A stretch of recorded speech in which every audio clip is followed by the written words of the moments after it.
Picture this. A man sits in his car on a Tuesday afternoon. The light turns green. The car ahead doesn't move. 1 second passes. 2, 3. His fingers tighten around the steering wheel. His jaw clenches. Heat rises through his chest like a tide of molten metal. 4 seconds. 5. The horn, that primal scream, erupts from his hand. The driver ahead waves apologetically, distracted by a phone call, and pulls forward. But the damage is done. The man's heart is racing. His hands are trembling. The rest of his day will be colored by this single moment of fury at a stranger who will never think of him again. I know this man. I have been this man. And so have you. In that moment, sitting in that metal cage of frustration, something profound was happening beneath the surface of consciousness. The man wasn't angry at the driver. He wasn't even angry at the delay. 30 seconds of his infinite life. He was angry that reality did not obey him, that the universe, in its careless dance, had the audacity to ignore his will. He was angry that he was not God. This is where all anger begins, in the collision between expectation and reality. The ancient Stoics understood something that modern psychology is only now beginning to rediscover. Anger is not a character flaw, or a chemical imbalance, or a personality trait. It is a signal, a flare shot up from the depths of the psyche, illuminating a fundamental misunderstanding about the nature of existence. Anger points to the precise location where we believe we should control what we cannot, where we demand that the world bend to our vision of how it ought to be. Epictetus, the slave-turned-philosopher, wrote, "You will become what you give your attention to." Consider the weight of that statement. Every moment of anger is a vote for the person you are becoming. When you rehearse your grievances, when you replay the injustices done to you, when you sharpen your outrage on the whetstone of memory, you are training yourself in misery. You are practicing suffering. But what exactly is this thing we call anger? Is it merely an emotion, like happiness or sadness? Or is it something more complex, more revealing? Psychologically, anger is a secondary emotion. It arrives dressed as righteousness, as justice, as the natural response to violation. But beneath the armor, anger is almost always guarding something more vulnerable: fear, hurt, shame, insecurity. The driver who cut you off didn't just inconvenience you, he made you feel powerless. The colleague who dismissed your idea didn't just disagree. She threatened your competence, your worth, your place in the hierarchy. The partner who forgot your anniversary didn't just make a mistake. He suggested you might not matter as much as you need to believe you do. Anger is the bodyguard of the wounded ego. From an evolutionary perspective, anger served us well. It mobilized energy, sharpened focus, prepared us for conflict when our survival was threatened. The caveman who felt no anger at a rival stealing his food did not pass on his genes. But we no longer live in caves. The threats that trigger our anger are rarely physical.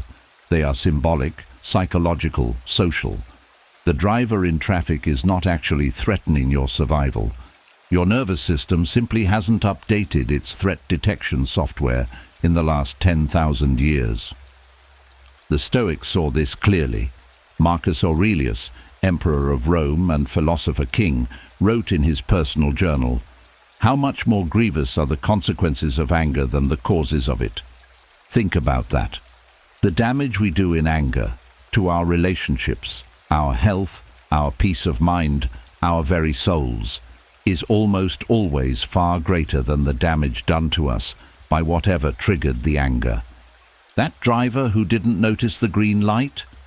He's home now, eating dinner, laughing with his children, completely unaware that somewhere across the city you're still seething about those 5 seconds. He is free. You are imprisoned by your own fury. This is the great irony of anger. We believe it empowers us, but it enslaves us. We think we're defending our dignity, but we're actually surrendering our sovereignty.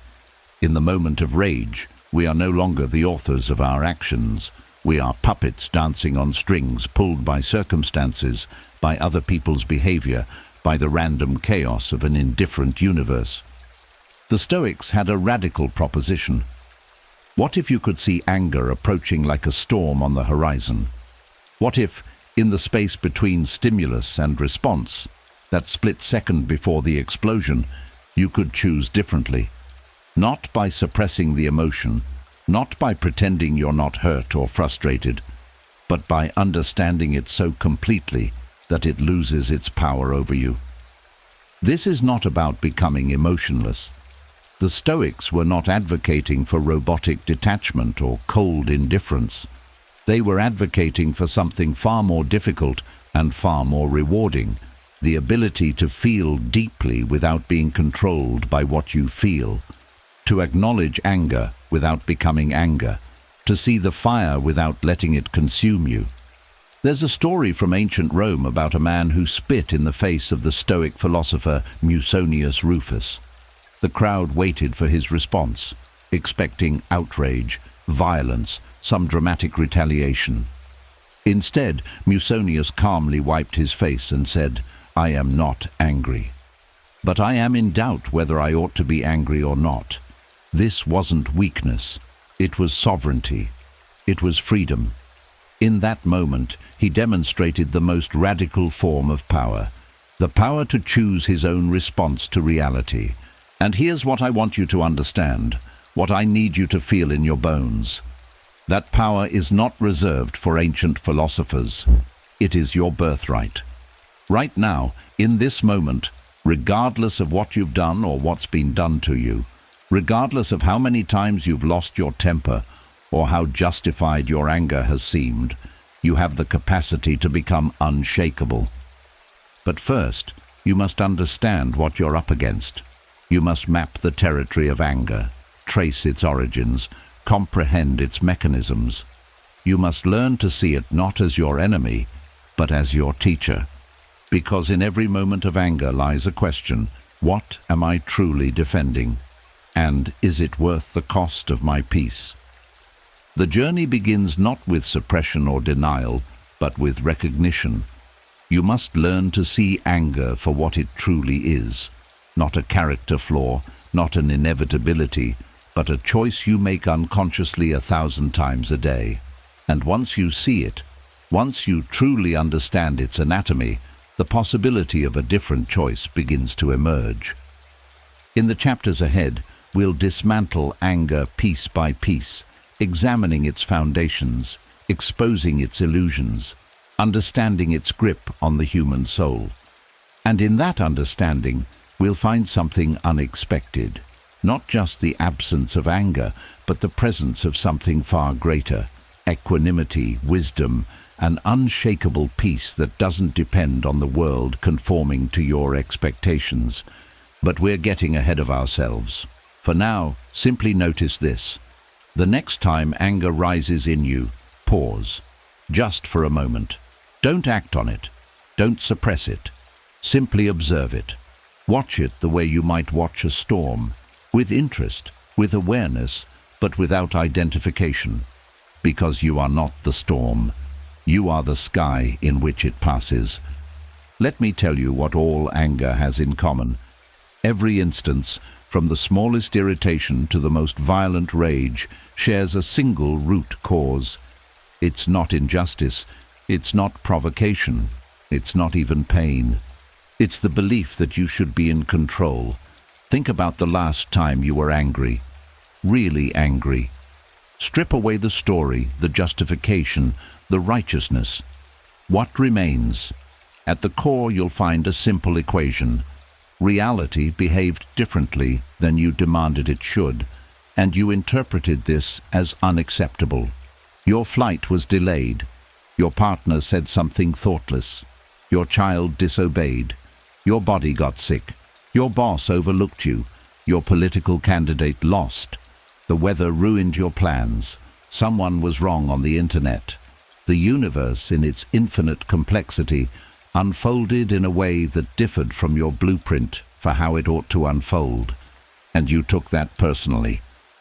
This is what the Stoics called the fundamental error, confusing what you can control with what you cannot.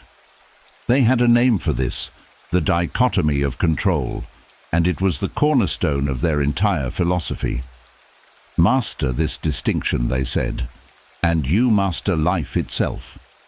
Fail to grasp it, and you condemn yourself to perpetual suffering. Here's the radical simplicity of it.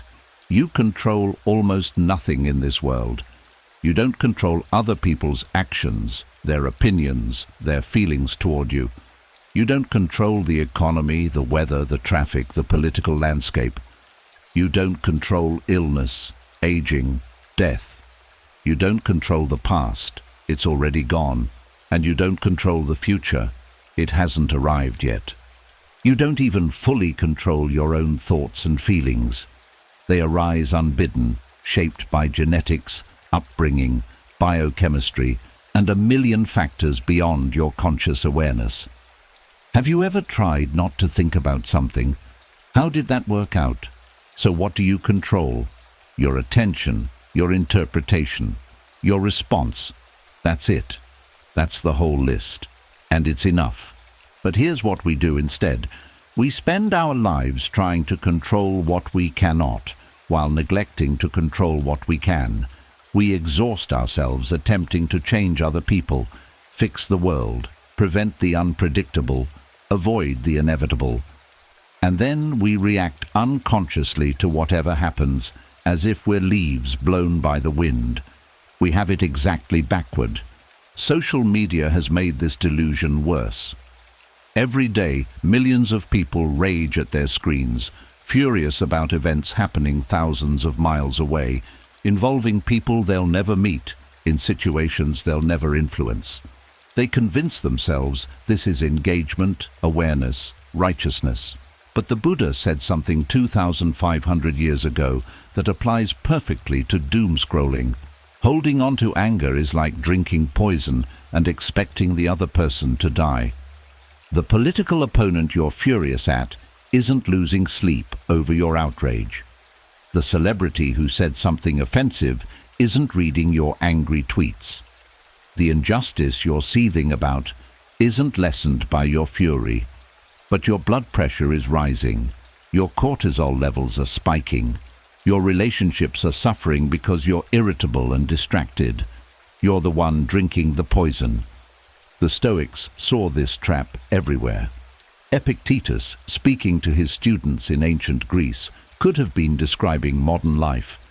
People are disturbed not by things, but by the views they take of them. The traffic isn't making you angry. Your belief that traffic shouldn't exist, that you should be exempt from it, that your time is too precious to be wasted sitting still, that's what's making you angry. Death doesn't make you angry. Your belief that death is wrong, premature, unfair, that you or your loved one should somehow be exempted from the universal law, that's what makes you angry. The universe isn't obligated to make sense to you. Reality isn't consulting your opinion on how it should unfold. The cosmos is indifferent to your preferences, and this is either the most devastating truth or the most liberating one you'll ever encounter. Here's the liberation. Once you truly accept what you cannot control, you stop wasting energy trying to control it. You stop getting angry at reality for being reality. You stop taking the universe's indifference personally. And suddenly, you have all this energy that was being burned up in futile resistance, all this attention that was being scattered across 1,000 uncontrollable things. And you can redirect it toward the one place where it actually makes a difference, your own mind. Viktor Frankl, a psychiatrist who survived Auschwitz, discovered this truth in the most extreme conditions imaginable. Stripped of everything, freedom, dignity, family, possessions, he found one last freedom that couldn't be taken. Everything can be taken from a man. But one thing, the last of the human freedoms, to choose one's attitude in any given set of circumstances. If that's true in a concentration camp, it's true in traffic. It's true in a difficult marriage. It's true when you're passed over for promotion. It's true when your body fails you. It's true when the world seems to be falling apart. You cannot control the circumstances, but you can always, always, always control your response. This is where people push back. They say, but some things are legitimately wrong. Some anger is justified. Are you telling me I should be okay with injustice, abuse, cruelty? Number. I'm telling you something far more subversive. The wise person fights injustice without anger. They oppose cruelty without hatred. They work for change without rage. Why? Because anger clouds judgment. It makes you reactive instead of strategic. It drains your energy and shortens your perspective. The most effective activists, reformers, and change-makers throughout history haven't been the angriest. They've been the most clear-minded, the most disciplined, the most focused. Martin Luther King Jr. didn't defeat segregation with anger. He defeated it with clarity, strategy, love, and unshakable commitment. Nelson Mandela didn't dismantle apartheid by nursing rage for 27 years in prison. He did it by cultivating wisdom, by choosing reconciliation over revenge, by controlling the one thing he could control, his own character. Anger makes you weak. Clarity makes you powerful. The Stoics had an exercise for this. When something happens that triggers your anger, they suggested you ask yourself, is this in my control or not? If it's not in your control, and it almost never is, then getting angry about it is as logical as getting angry at gravity for pulling things down. It's simply how reality works. And if it is in your control, then why are you angry? Do something about it. Take action. But action taken from anger is clumsy, destructive, often counterproductive. Action taken from clarity is precise, effective, and doesn't leave collateral damage in its wake. There's a Zen story about two monks walking in the rain. They come to a puddle where a beautiful woman in fine silk robe stands, unable to cross without ruining her clothes. The first monk immediately lifts her, carries her across, and sets her down. She thanks him and continues on.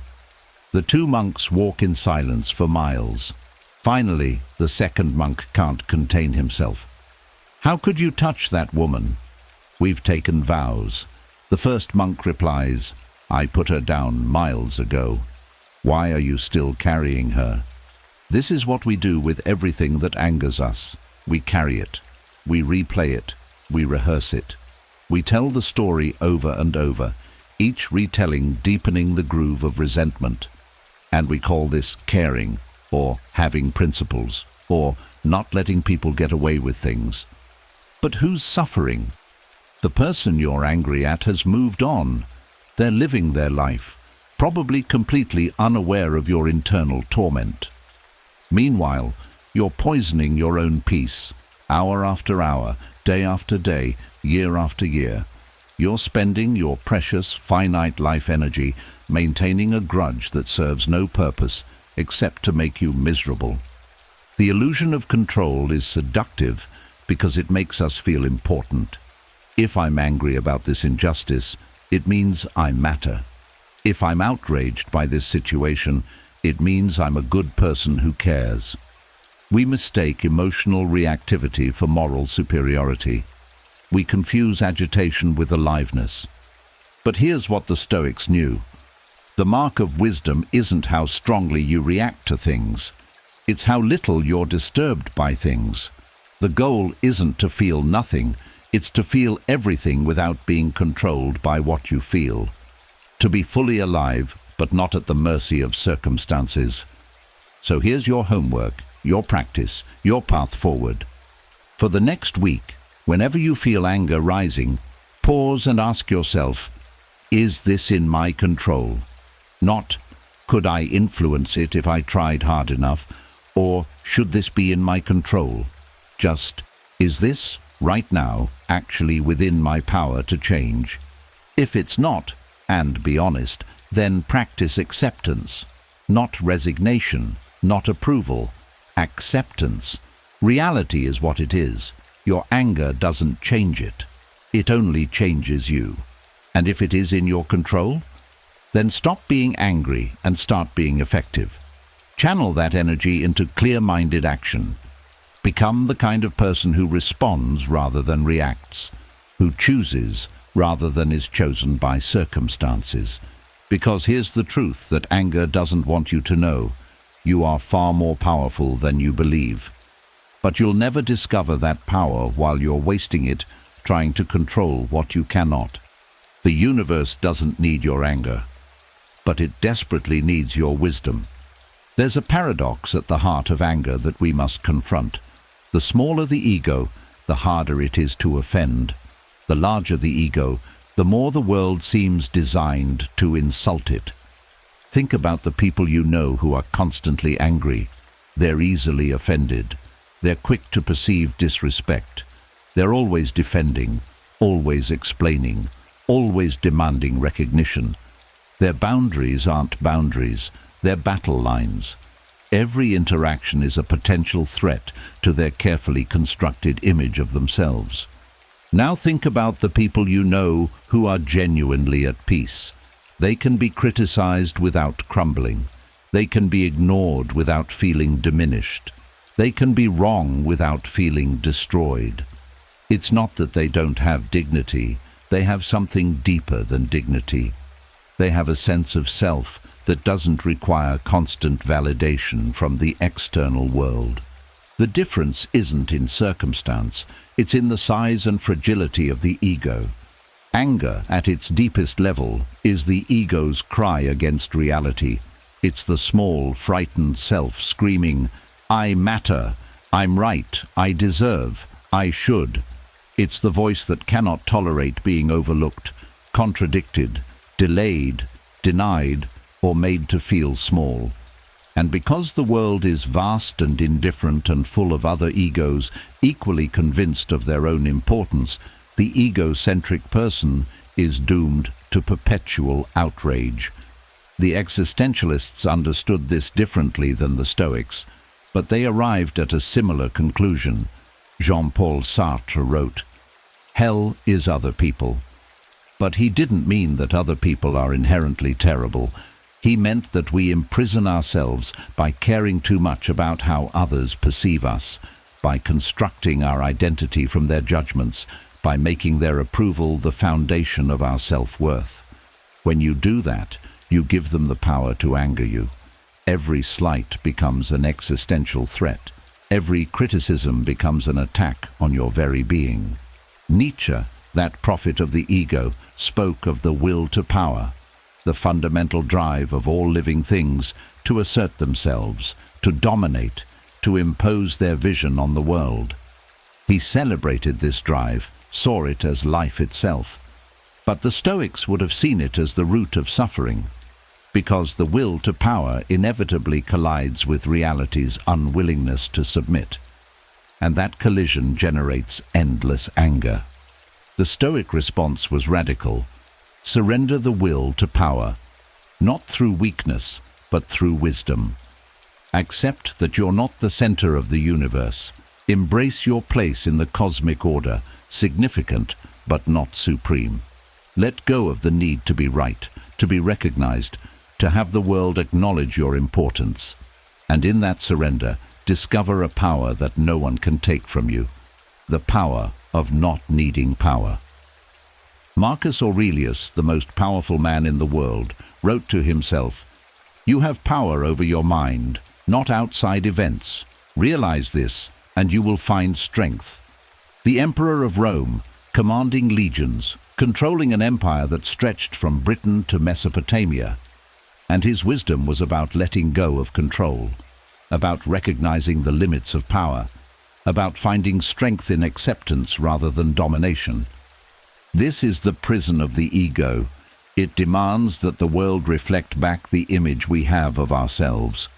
When our partner doesn't appreciate us enough, when our boss doesn't recognize our brilliance, when strangers don't treat us with the deference we believe we deserve.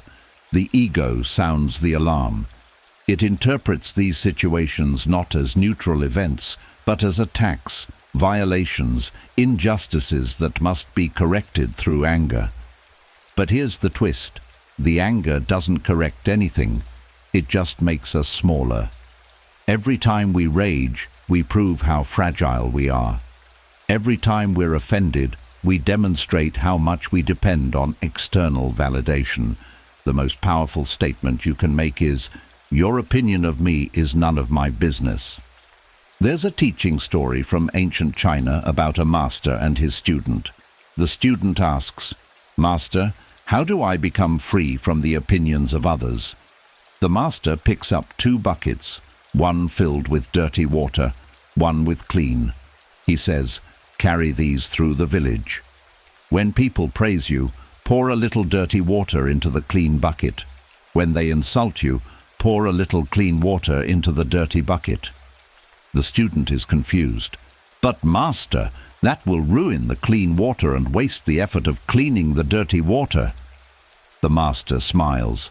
Exactly. Their praise and their criticism are equally irrelevant to who you truly are. Only your own character matters. When a teacher in ancient Athens was publicly mocked and ridiculed by a student, his colleagues waited for his response.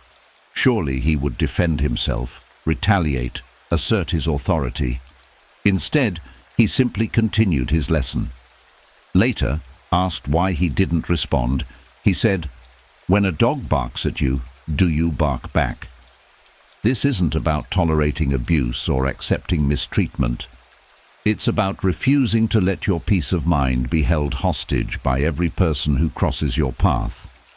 It's about building a sense of self so solid that it doesn't need to be defended. The strongest man, as the Stoics said, is the one who conquers himself, not the one who defeats others. Consider what happens when you're criticized. If the criticism is false, why would you be angry? They're simply mistaken. If the criticism is true, why would you be angry?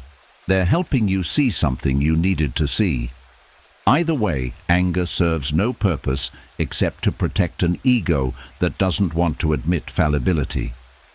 Epictetus taught this to his students with brutal honesty.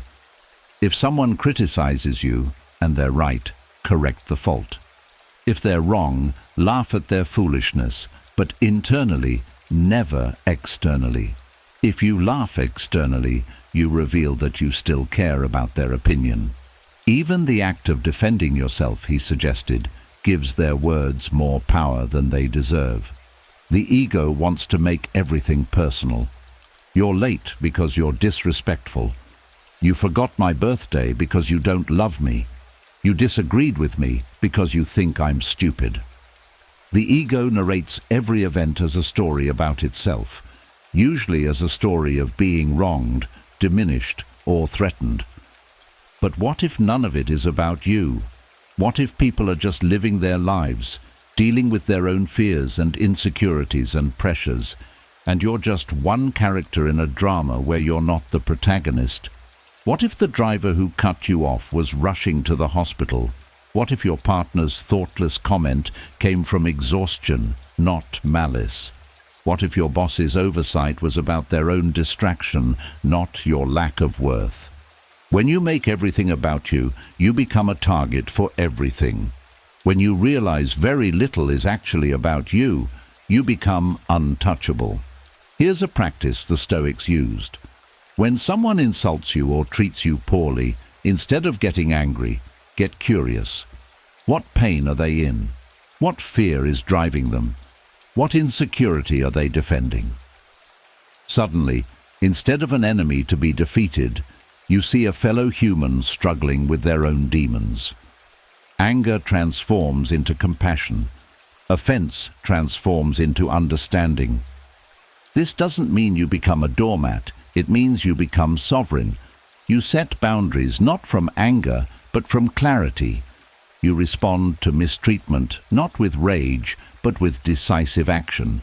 You protect yourself without becoming small, without surrendering your peace to someone else's dysfunction. The prison of the ego has no walls. It's entirely self-constructed. You built it, stone by stone, every time you decided your worth depended on external validation. Every time you chose to be offended rather than indifferent. Every time you let someone else's judgment determine your emotional state. And here's the beautiful truth.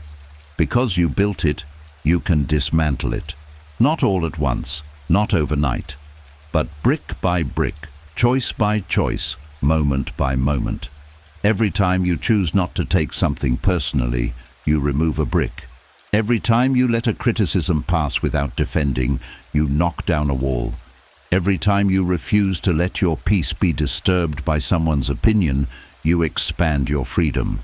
The Stoics called this apatheia, not apathy, but freedom from passion, from being tossed around by emotional reactions to external events. It's the calm that comes from knowing who you are, independent of what the world says about you. It's the strength that comes from not needing the world to validate you. And it begins with recognizing that the ego, that small, frightened, constantly offended part of you, is not who you really are. It's a construct, a story you've been telling, a role you've been playing, and you can step out of that role anytime you choose. The question is, are you ready to be free, or is the prison so familiar that you've mistaken it for home? Let's get something straight. Anger isn't just a philosophical problem, it's biological, neurochemical, as real as hunger or thirst or pain. And understanding this, really understanding the machinery of rage, gives you power over it. When something triggers your anger, here's what happens in the 3 pounds of tissue between your ears. Your amygdala, that ancient alarm system buried deep in your brain, perceives a threat. Not a saber-toothed tiger, those are gone, but a threat nonetheless. Disrespect, injustice, delay, contradiction. The amygdala doesn't distinguish between physical danger and social threat. It just screams, "Danger! Respond now." Instantly, your hypothalamus activates your sympathetic nervous system. Adrenaline floods your bloodstream. Your heart rate spikes, sometimes by 50 beats per minute or more. Blood pressure surges. Your pupils dilate. Your muscles tense, preparing for combat. Glucose pours into your system, providing energy for fight or flight. Your digestive system shuts down. Who needs to digest food when there's a battle to fight? Cortisol, the stress hormone, follows the adrenaline. It keeps you alert, vigilant, ready. But it also suppresses your immune system, impairs your memory formation, and if it stays elevated, damages your hippocampus, the part of your brain responsible for learning and memory. Chronic anger literally shrinks your brain. Meanwhile, your prefrontal cortex, the newest, most sophisticated part of your brain, the part that makes you human, that allows for reasoning, planning, moral judgment, goes partially offline. Blood flow decreases to this region because your body assumes you need your primitive survival circuits more than your philosophical reasoning. Your IQ effectively drops. Your time horizon shortens. Your ability to see nuance evaporates. This is why people say and do things when angry that they later regret. It's not metaphorical. Your higher brain literally isn't functioning at full capacity. You're operating on autopilot, running programs written millions of years ago for completely different circumstances. And here's the insidious part. Anger feels good. In the moment, there's a rush. Dopamine, the reward chemical, surges during anger. Your brain is literally rewarding you for this state. Why? Because from an evolutionary perspective, anger was useful. The warrior who could summon rage on demand had an advantage in combat. The tribesman who could mobilize aggressive energy to defend his status survived to reproduce. But that was the Pleistocene. This is now. Your body hasn't gotten the memo that you're not actually in mortal danger when your email gets lost or someone cuts in front of you in line. Your nervous system is still running software designed for a world that no longer exists. Seneca, writing 2,000 years ago without any knowledge of neuroscience, understood this intuitively. We suffer more in imagination than in reality. He was describing what neuroscientists now call rumination, the tendency to replay angry thoughts over and over, re-triggering the stress response long after the initial event has passed. Every time you mentally rehearse your grievance, your amygdala fires again. Your body releases more cortisol. You re-traumatize yourself with a memory. Studies show that dwelling on anger increases cardiovascular disease risk by 19%. Chronic anger is linked to stroke, weakened immune system, anxiety disorders, depression, and even premature death. The Greeks were right when they called anger brief madness. Except for many people, it's not brief. It's a lifestyle. A slow suicide committed one irritated moment at a time. But here's where the Stoic wisdom intersects with modern neuroscience in a profound way. You can rewire this. Neuroplasticity, the brain's ability to form new neural pathways, means you're not stuck with your current anger patterns. Every time you choose differently, every time you pause between stimulus and response, you're literally building new circuits in your brain. The key is the gap, the space between the trigger and your response. That's where your power lives. Think of your anger response as a well-worn path through a forest. You've walked it so many times, it's become automatic. Someone disrespects you, and your feet just automatically follow that path to anger. But every time you pause, every time you choose a different response, you're starting to beat down a new path. At first, it's hard. The old path is so clear, so easy. The new path is overgrown, uncertain. But keep taking it. Keep choosing differently. Eventually, the new path becomes the easy one, and the old path grows over with disuse. The ancient Stoics didn't know about neural pathways, but they understood the principle. They prescribed daily practice, constant vigilance, repeated exercises. They knew that philosophy wasn't theory, it was training. Marcus Aurelius began each day with a meditation on potential frustrations. Today I will meet interfering, ungrateful, violent, treacherous, envious, and antisocial people. Why? So he wouldn't be surprised, so his amygdala wouldn't interpret normal human behavior as a shocking threat. He was literally preconditioning his nervous system for reality. Modern psychology calls this cognitive rehearsal or stress inoculation. The military uses it, athletes use it, therapists use it. You visualize the challenging situation beforehand, practice your response.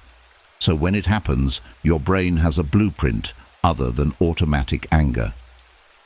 There's another crucial insight from neuroscience. The mind-body connection isn't one-directional. Yes, your thoughts affect your physiology, but your physiology also affects your thoughts. When your heart is racing, your breathing is shallow, your muscles are tense, your brain receives those signals and interprets them as, I must be in danger. The body's state reinforces the mind's state in a feedback loop. This is why the Stoic practice of the pause is so powerful.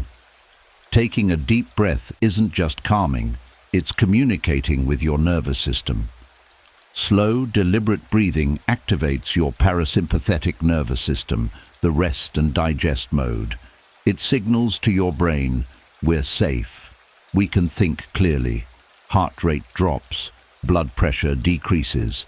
The prefrontal cortex comes back online. Suddenly, you have access to wisdom again. The Stoics had a metaphor for this. Fire cannot be fought with fire. You cannot defeat anger with more anger, rage with more rage. You can only transform it with understanding, with patience. with the cool water of awareness. Neuroscience confirms this. Trying to suppress anger makes it stronger. It's called ironic process theory. What you resist persists. But observing anger, understanding it, making space for it without acting on it, that breaks its power. Think of anger as energy. It's not good or bad. It's just energy. The question is, what will you do with it? You can let it explode outward in destruction. You can turn it inward in depression and self-harm, or you can transmute it, channel it into something constructive. The civil rights activists channeled justified anger into organized resistance. Artists channel anger into creation. Entrepreneurs channel frustration into innovation. The Stoics would say, use your anger as fuel for virtue. Let it show you where you need to develop patience, understanding, acceptance.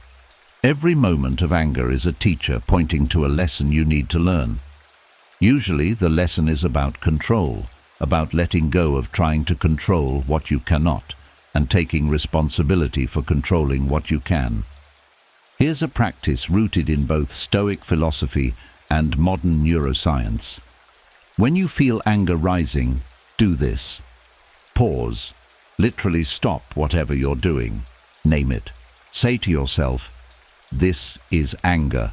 This is adrenaline. This is my amygdala activating. Breathe. 6 seconds in. Hold for 2. 6 seconds out. Repeat 3 times. Observe. Where do you feel it in your body? Chest? Shoulders? Jaw? Just notice without judgment. Choose. Now, with your prefrontal cortex coming back online, ask, what would wisdom do here? What response aligns with the person I want to be? This isn't suppression. It's not denial. It's sovereignty. It's the gap between stimulus and response that Viktor Frankl talked about, the space where your freedom lives. And neuroscience tells us that the more you practice this, the more automatic it becomes. The gap gets wider. Your window of tolerance expands. You become genuinely harder to anger, not through force of will, but through rewiring your brain. The biology of rage is real, but it's not destiny. You are not your amygdala.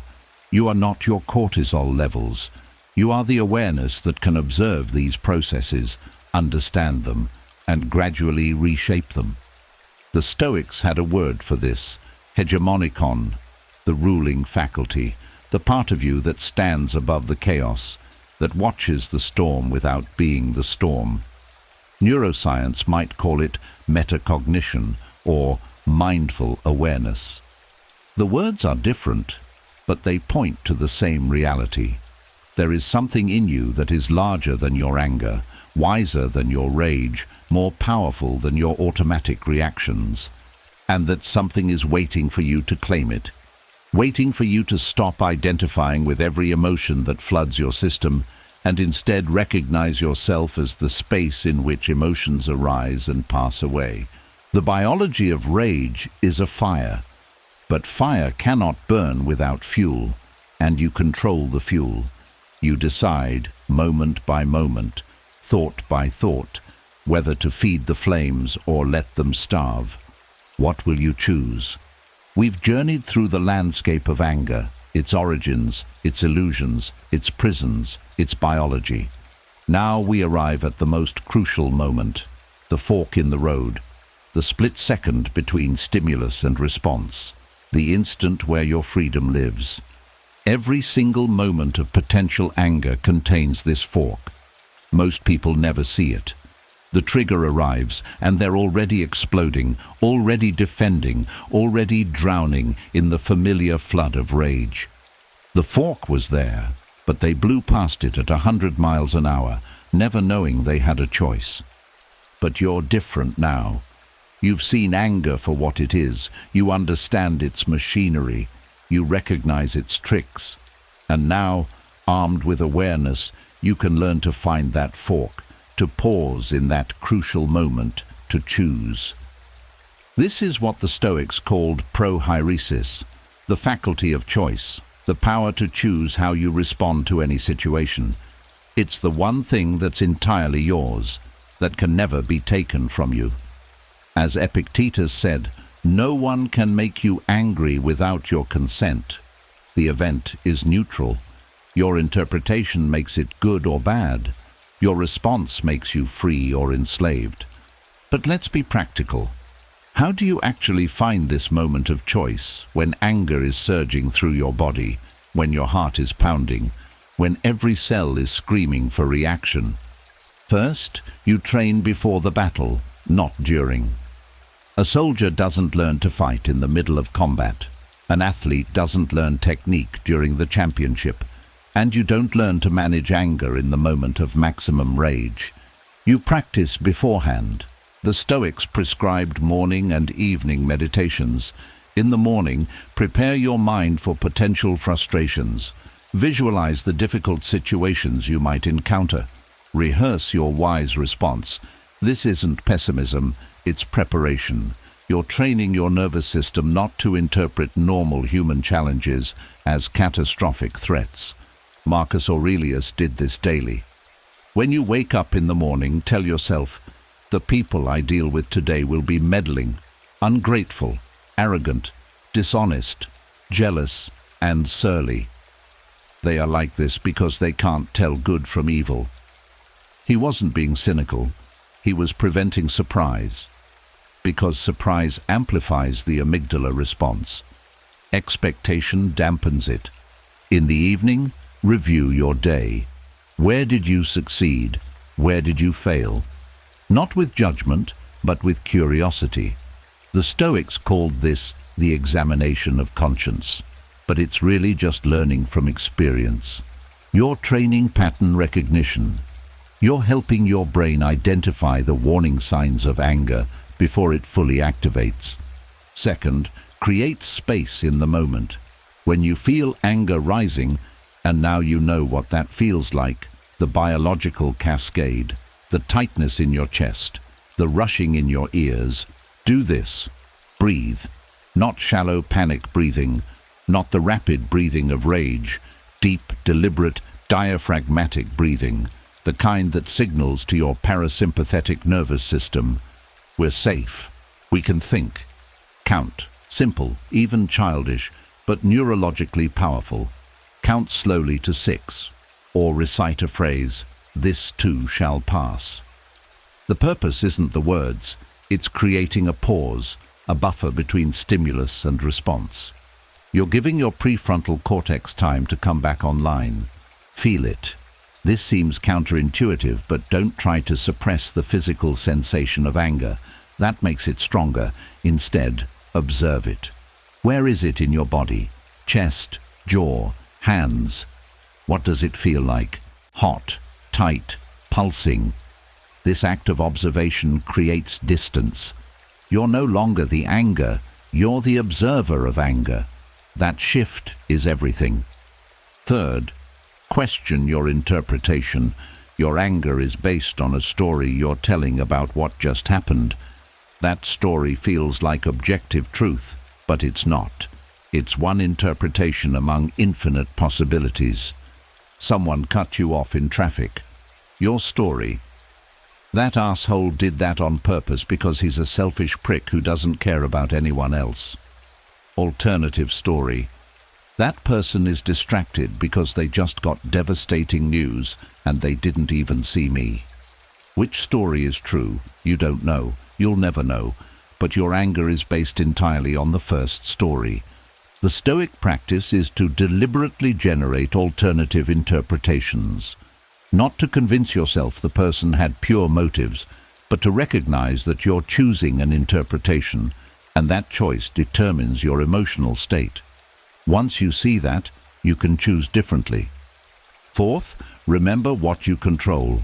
Is this situation within your sphere of influence? Really? Or are you making yourself miserable trying to control what you cannot? You can't control that your flight is delayed. You can control whether you use the extra time productively or spend it fuming. You can't control your teenager's attitude.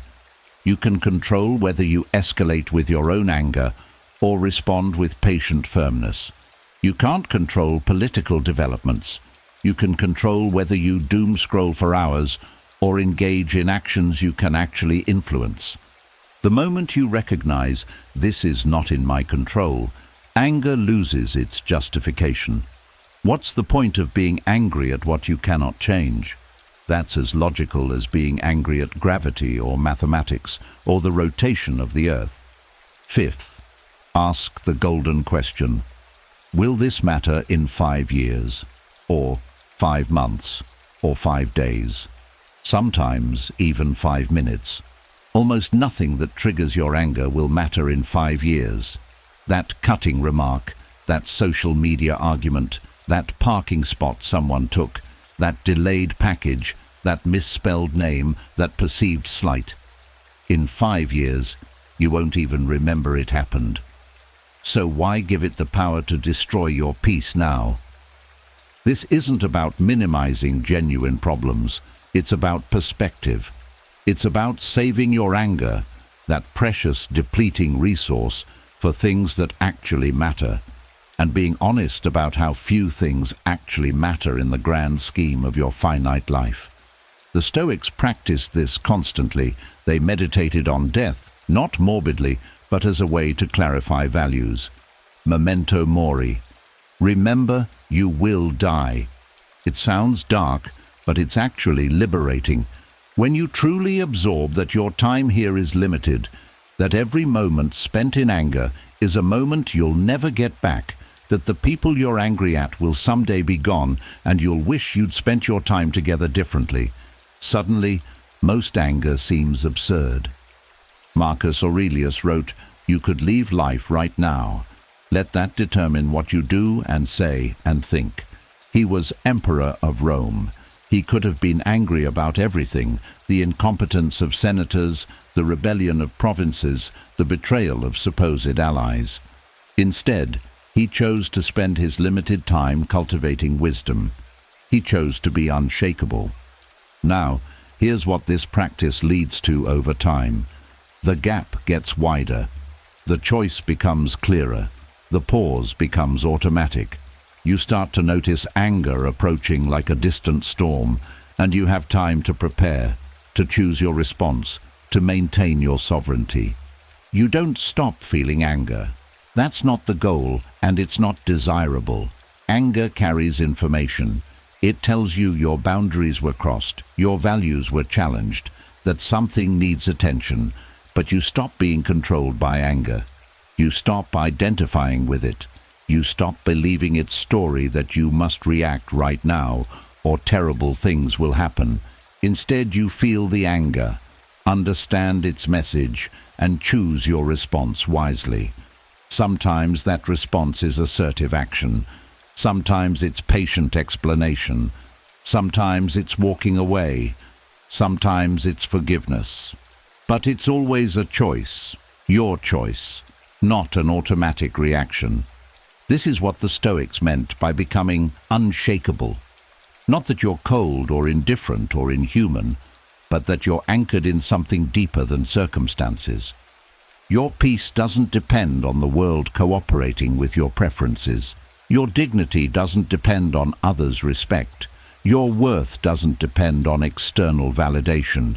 You've built an inner citadel that cannot be breached by anything external. Epictetus, who was born a slave and spent his early life in chains, understood this better than anyone. Freedom is the only worthy goal in life. It is won by disregarding things that lie beyond our control. His body was enslaved. His mind was free. He was more sovereign than the emperor who owned him. And that sovereignty, that freedom, that unshakable peace, it's available to you, right now. Not someday when you've mastered yourself, not after years of practice. Now, in this moment, in the gap between what happens and how you respond. The moment of choice is always here.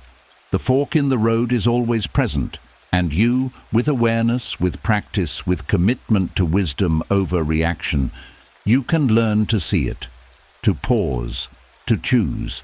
Choose freedom over slavery to emotion. Choose wisdom over automatic reaction. Choose peace over the false satisfaction of rage. Choose to become, moment by moment, choice by choice, the person you were meant to be, not a puppet of circumstances, but a sovereign being navigating life with grace and clarity. This is not the end of anger. This is the beginning of freedom.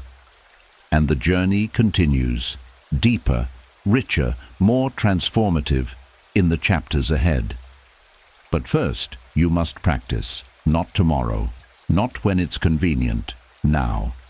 The next time something irritates you, and it will be soon, remember this moment, remember the fork, remember you have a choice, and make it. There's a philosophy born not in ivory towers, but in catastrophe, not conceived in comfort, but forged in fire. And it begins with a shipwreck. Around 300 BCE, a merchant named Zeno of Citium watched his fortune sink beneath the Mediterranean waves. Everything he owned, his cargo, his wealth, his carefully constructed life, dissolved into the depths. Washed ashore in Athens with nothing, he wandered into a bookshop and picked up a text about Socrates. Something in those ancient words ignited a flame. He sought out the philosophers of Athens, sitting at their feet, listening, learning, transforming his catastrophe into clarity. Eventually, Zeno began teaching in the Stoa Poikile, the painted porch, a public colonnade in the agora where anyone could gather, rich and poor, slave and citizen. His students became known as Stoics, people of the porch, and what they learned there would echo through millennia, surviving the fall of empires, offering solace to slaves and emperors alike because it addressed the fundamental human condition, how to maintain your peace when the world refuses to cooperate. The Stoic insight was radical in its simplicity. External circumstances don't determine your inner state. You do. Happiness isn't found in getting what you want. It's found in wanting what you have, in aligning your will with reality, rather than demanding reality align with your will. Virtue, wisdom, justice, courage, temperance is the only true good. Everything else is indifferent, preferred perhaps, but not necessary for your flourishing. Consider who the Stoics were. Not theorists safe in academia, but people tested by existence itself. Seneca, born into wealth and power, advisor to emperors, one of the richest men in Rome. But wealth couldn't protect him from Nero's paranoia. He watched the emperor descend into madness, killing senators, burning the city, destroying lives on whim. Seneca lived under constant threat, knowing any day could be his last. When the order finally came, when Nero commanded his suicide, Seneca faced death with the composure of a man who'd spent his life preparing for this moment.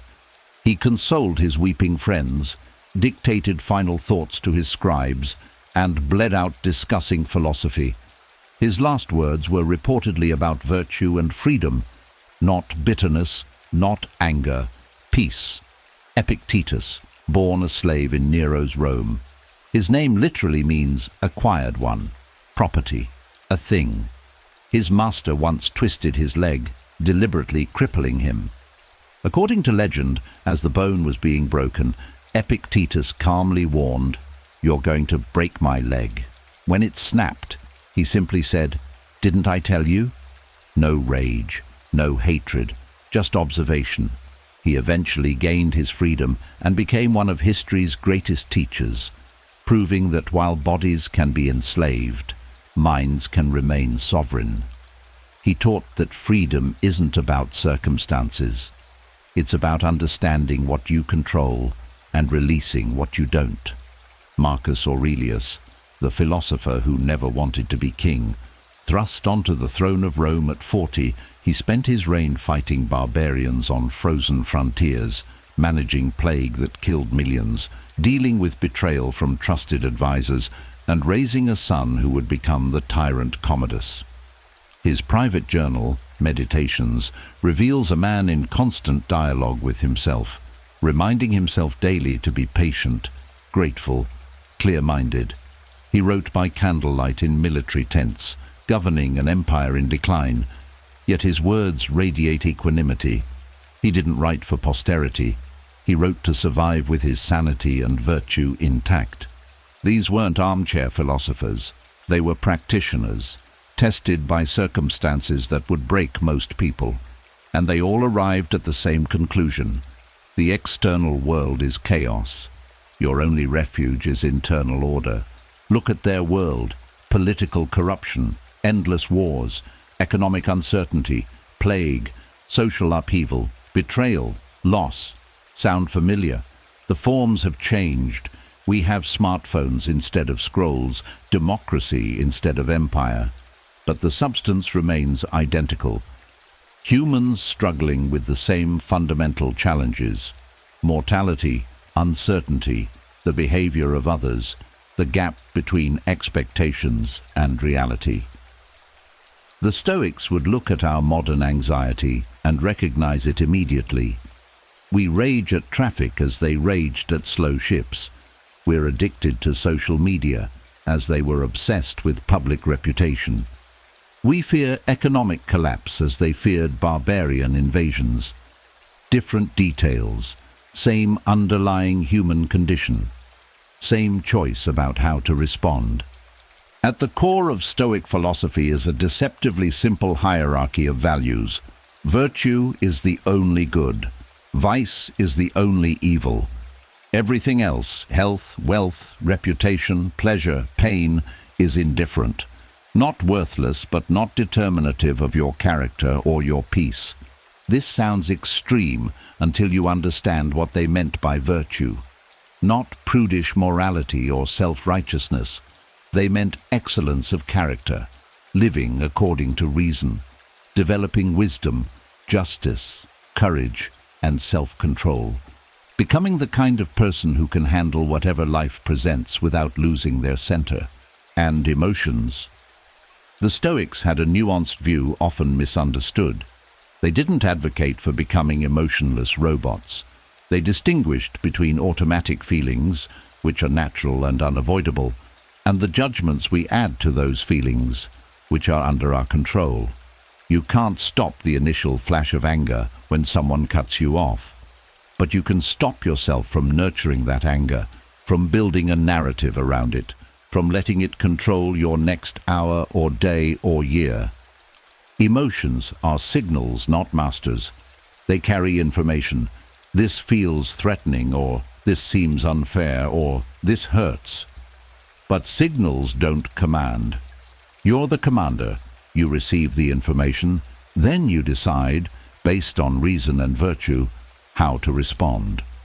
This is the Stoic way: radical responsibility for your inner life.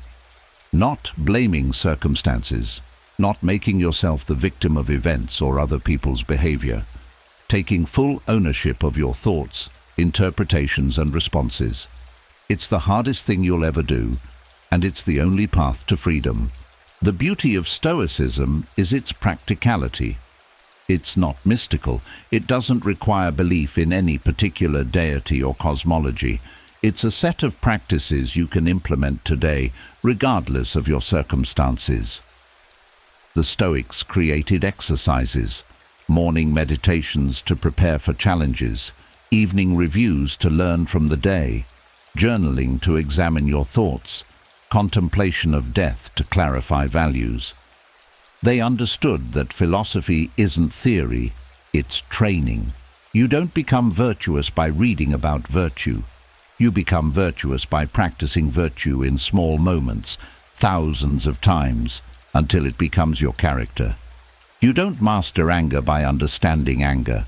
You master it by choosing differently, again and again, until the new response becomes automatic. Marcus Aurelius wrote, "The happiness of your life depends upon the quality of your thoughts, not the quality of your circumstances, not other people's behavior, the quality of your thoughts, which means your happiness is always, always within your power, if you're willing to do the work. Epictetus taught, it's not what happens to you, but how you react to it that matters. The event is neutral.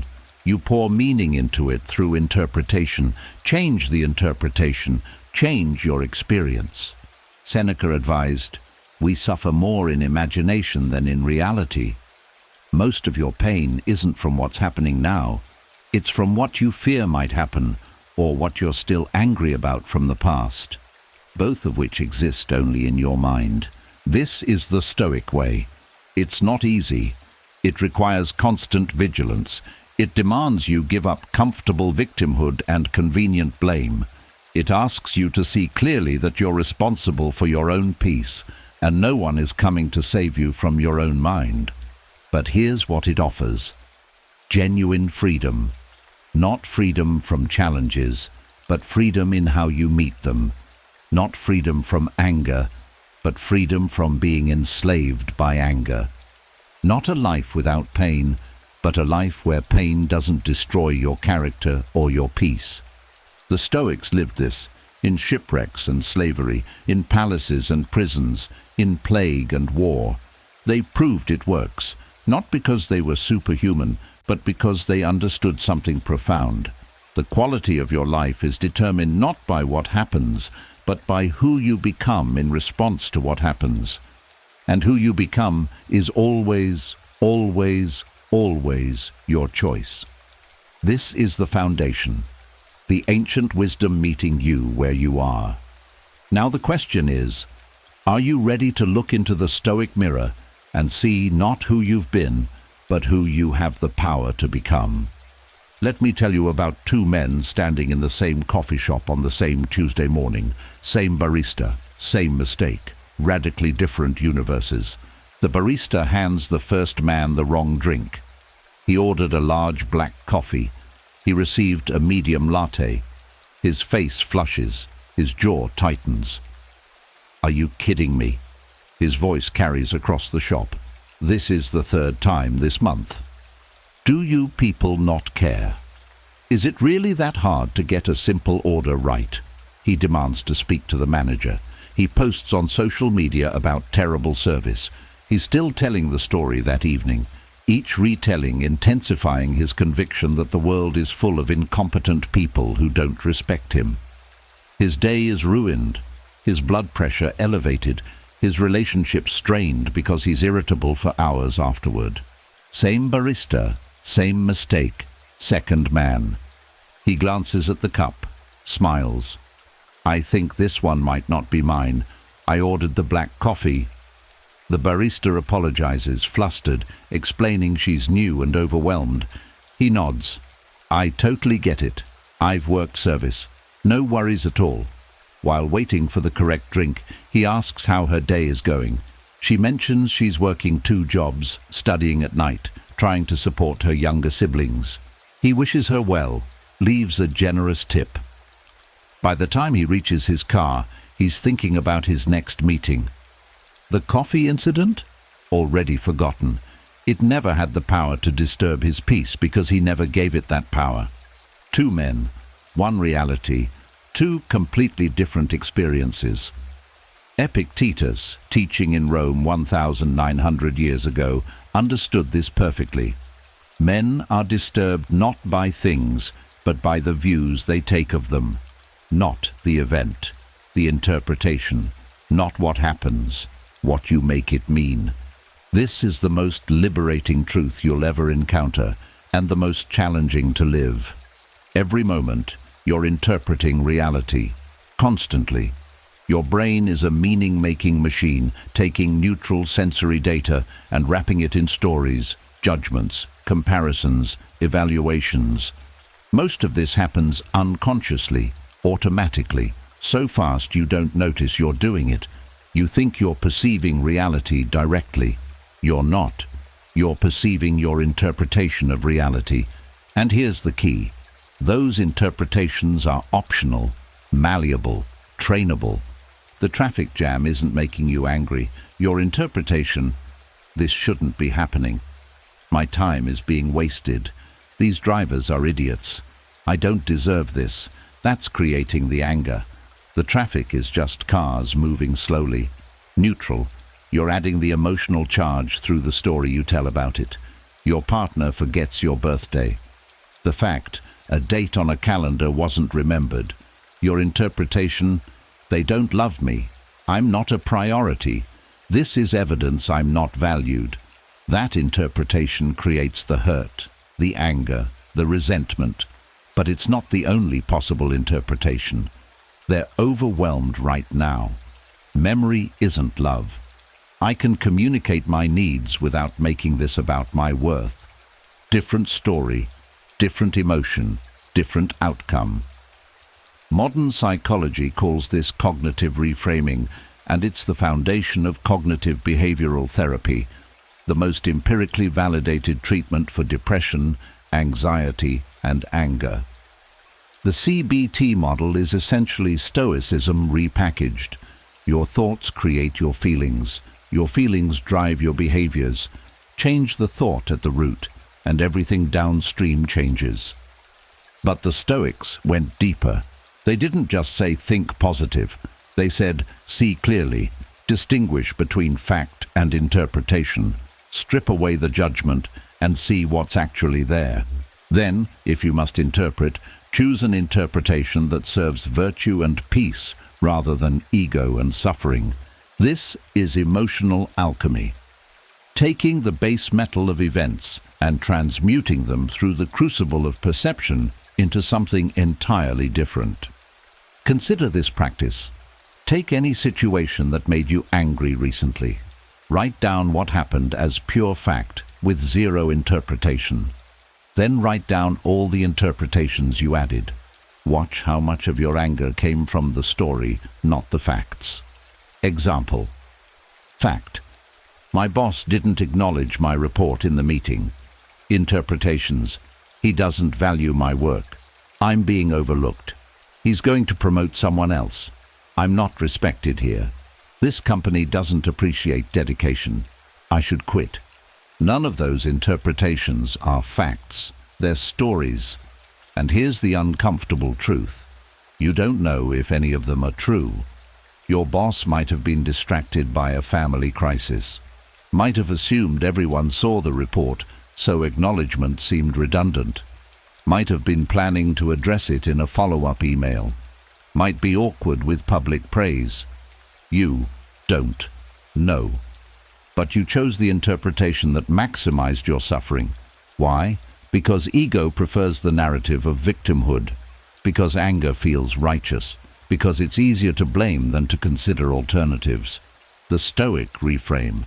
My boss didn't mention my report. I don't know why. I can request feedback if I need it. His acknowledgement, while nice, isn't necessary for me to take pride in my work. My value isn't determined by his public comments. I can control the quality of my work, not his response to it. See the difference? Not delusional positivity, just refusal to catastrophize based on limited information. Here's another example, more personal. Fact. My father died without telling me he loved me. Interpretation 1. He didn't love me. I wasn't enough. I'll carry this wound forever. Interpretation 2. He came from a generation and culture where men didn't express emotion verbally. He showed love through provision, protection, presence. His inability to say the words doesn't negate the reality of the love. I can honor him by not requiring him to have been different than he was. Which interpretation serves your peace? Which one honors the complexity of human beings? Which one frees you from unnecessary suffering? This isn't denial. It's not pretending painful things didn't happen. It's refusing to add optional suffering on top of the unavoidable pain that's already present.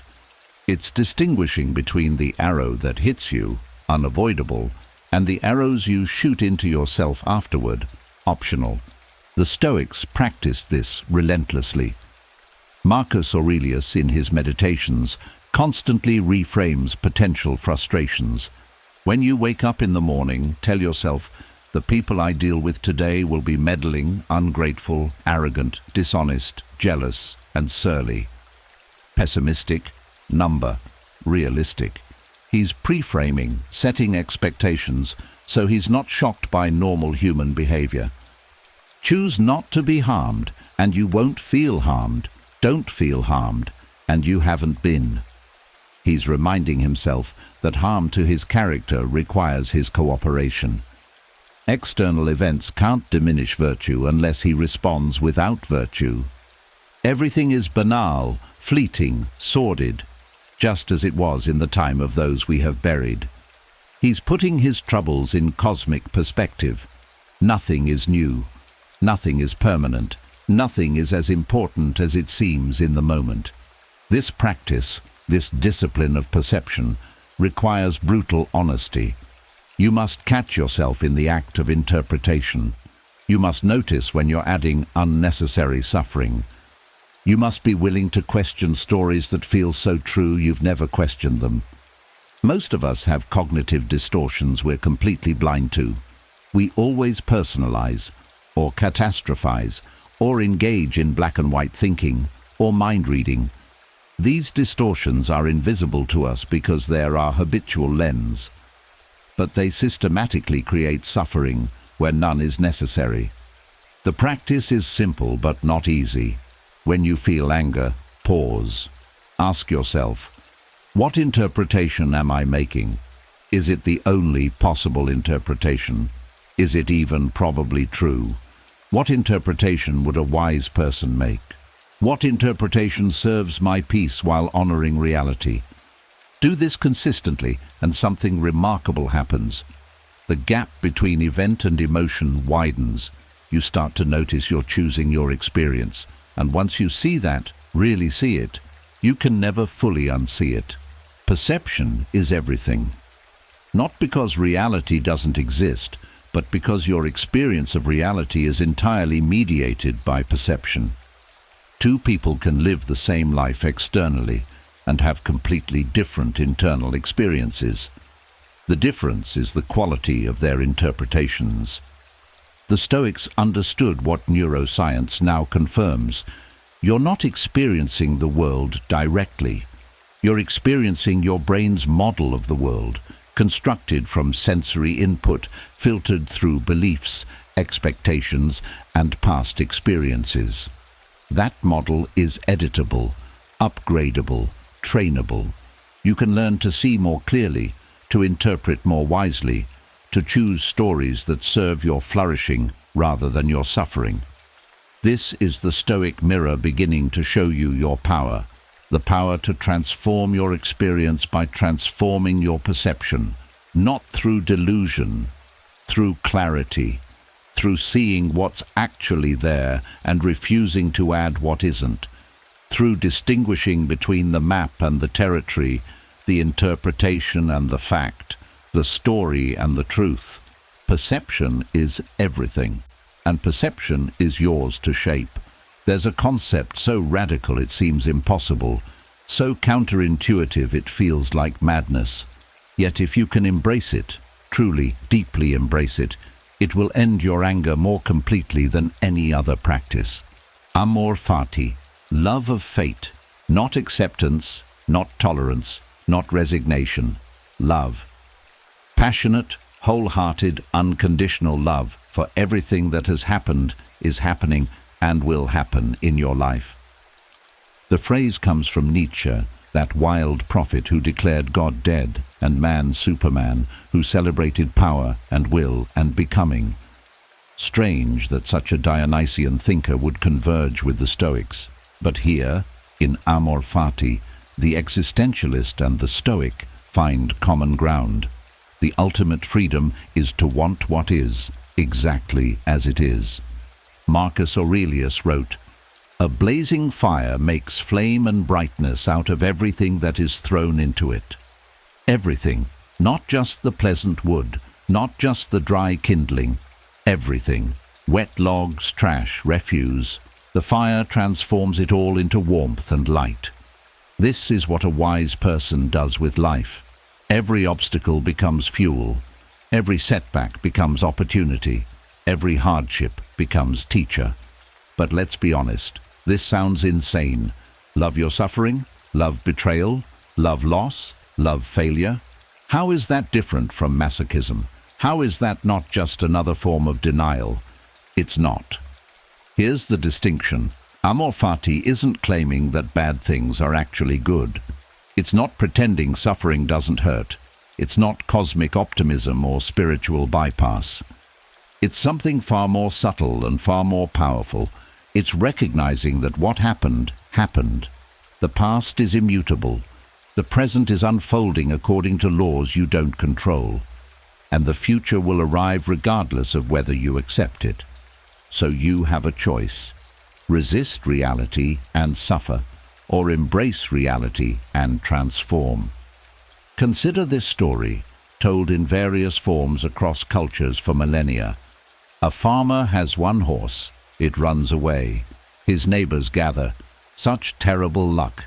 The farmer says, maybe. The horse returns, bringing 3 wild horses. The neighbors, such wonderful luck. The farmer, maybe. The farmer's son tries to tame one of the wild horses and breaks his leg. The neighbors, such terrible luck. The farmer, maybe. War breaks out. All able-bodied young men are conscripted. The farmer's son is exempt because of his injury. The neighbors, such wonderful luck. The farmer, maybe. The war ends.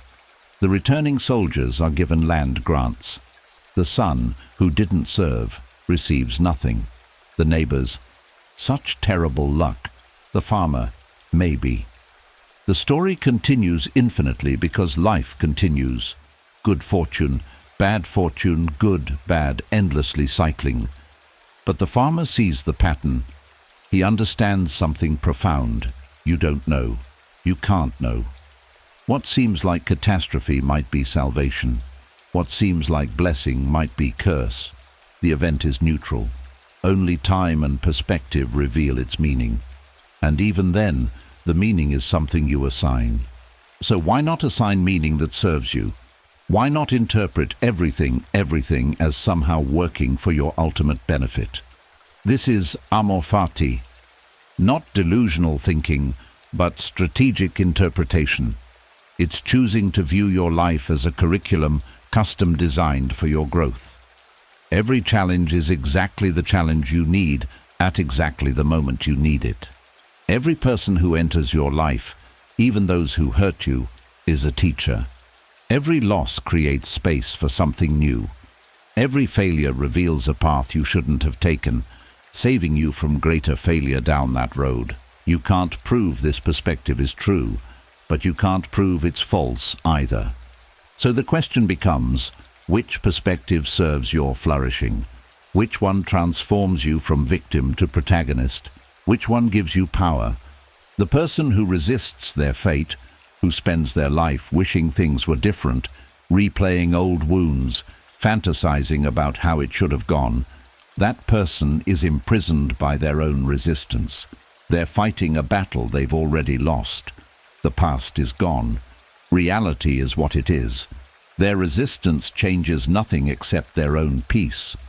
But the person who loves their fate, who embraces what was and what is and what will be, that person is free. Not because their circumstances are easier, but because they've stopped struggling against reality. They've aligned their will with existence itself. They flow with what is, rather than bleeding themselves dry, trying to swim upstream. Marcus Aurelius. The impediment to action advances action. What stands in the way becomes the way. This is amor fati embodied. The obstacle isn't separate from the path. It is the path. The thing you think is blocking you is actually teaching you, strengthening you, redirecting you towards something better that you couldn't see from your limited perspective. Think about your own life, the painful moments, the ones that nearly broke you. Now look at who you became because of them, the wisdom you gained, the compassion you developed, the strength you discovered. the clarity that emerged from confusion. Would you trade those qualities to have avoided that pain? If you're honest, probably not. Because those experiences made you who you are. Pull one thread from the tapestry of your life, and the entire pattern changes. You can't remove your suffering without removing the person that suffering created, the you who sits here now, reading these words, seeking wisdom. This is the uncomfortable truth Amor Fati reveals. You needed what happened. Not because some cosmic force was looking out for you, but because what happened shaped you, and the you that emerged is the only you that exists. There's no alternate version who had an easier path. There's just you, forged by your unique combination of joys and sorrows. So you can spend your life resenting that forge. Or you can love it. You can rage at the fire that shaped you. Or you can be grateful for the form it created. The Stoics practiced this daily. They meditated on hardship, not with dread, but with gratitude. They saw challenges as opportunities to practice virtue. Easy times require no virtue. Anyone can be patient when nothing tests their patience. Anyone can be courageous when no fear arises. Anyone can be wise when no confusion clouds judgment. But the person stuck in traffic, that's where patience is practiced. The person facing betrayal, that's where forgiveness is learned. The person dealing with loss, that's where acceptance is cultivated. Without these challenges, virtue remains theoretical. Hardship makes it real.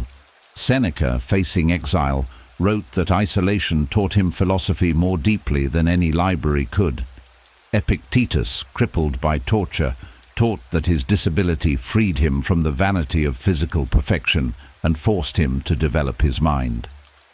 Marcus Aurelius, managing an empire in chaos, wrote that leadership challenges revealed his character more clearly than any achievement. They weren't glad because suffering is good. They were glad because they learned to extract wisdom from everything.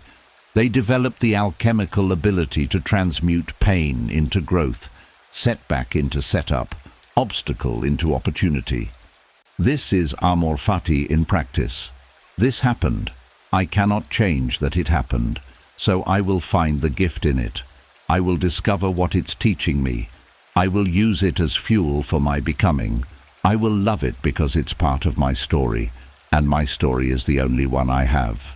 When someone betrays you, Amor Fati asks, what is this revealing? What boundary did I fail to maintain? What discernment do I need to develop? How can I emerge from this wiser and more careful without becoming bitter and closed? When you fail, Amor Fati asks, what was I supposed to learn here? Where was my approach flawed? How is this failure protecting me from a bigger failure down the road I can't yet see? When you lose something precious, Amor Fati asks, what space is this creating? What am I holding on to that needs to be released? How is this loss actually an invitation to something new I couldn't have embraced while still clinging to what was? This practice doesn't happen overnight. You won't love your fate instantly, but you can begin training toward it.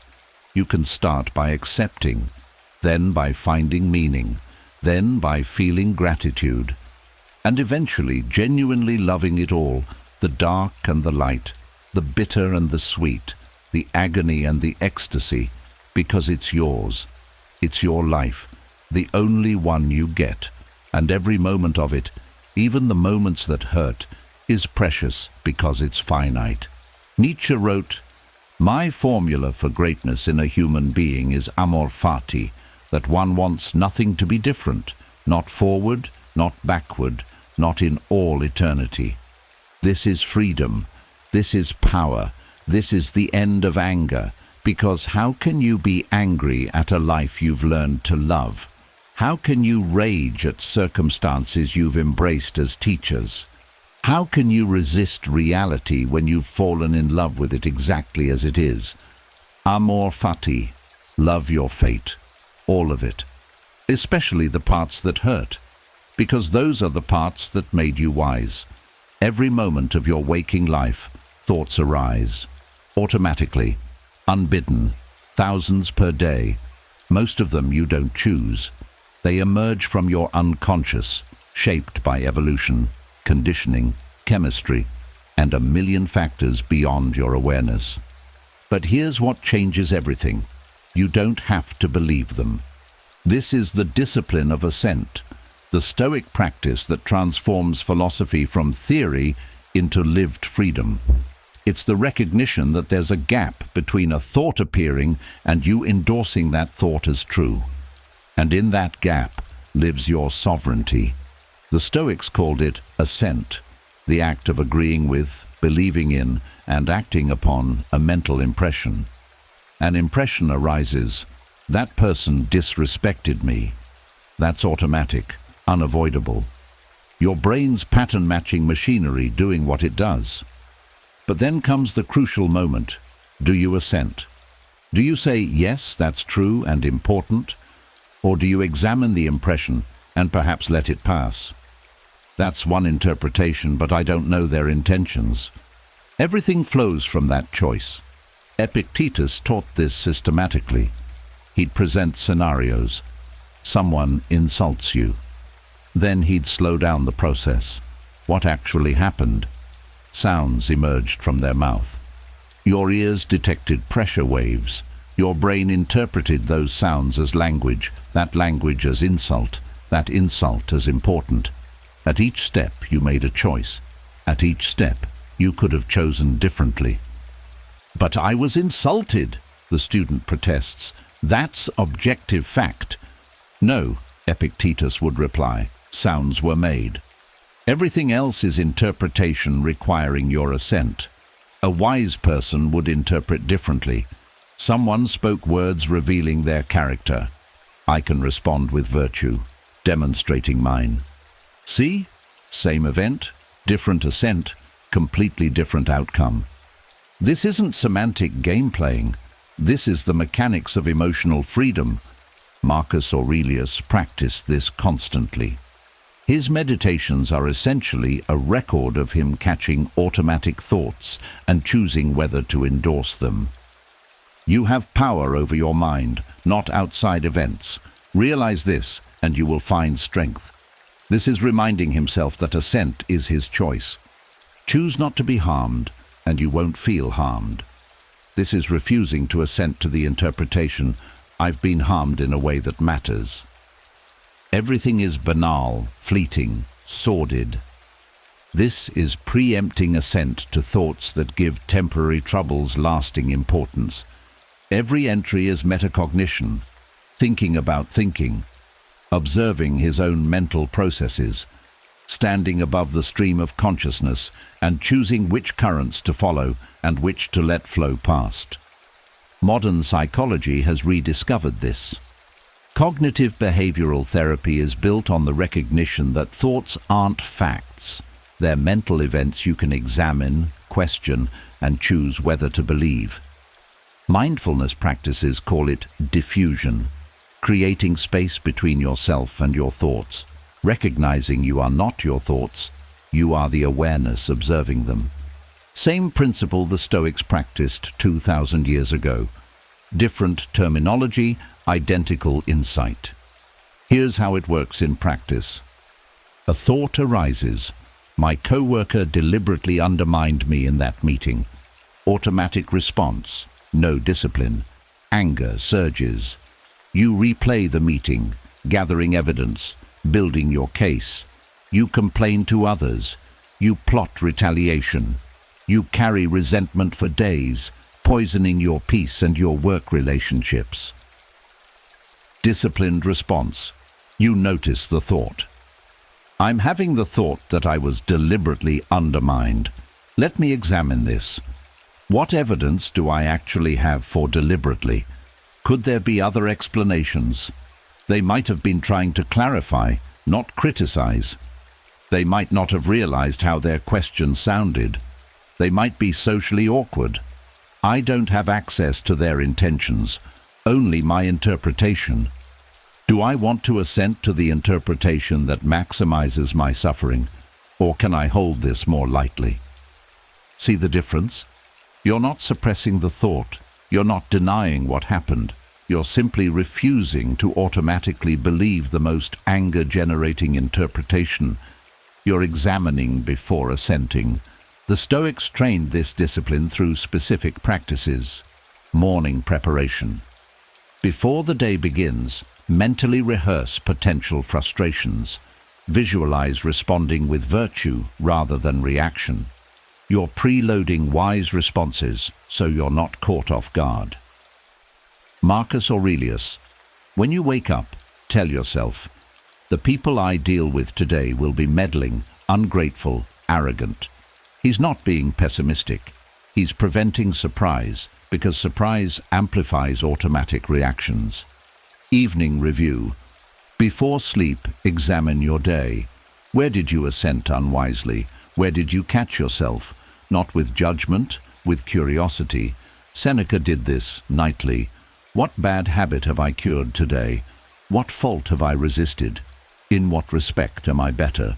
This builds pattern recognition. You're teaching your brain to spot the moment of assent in real time. Journaling. Write down automatic thoughts and examine them on paper.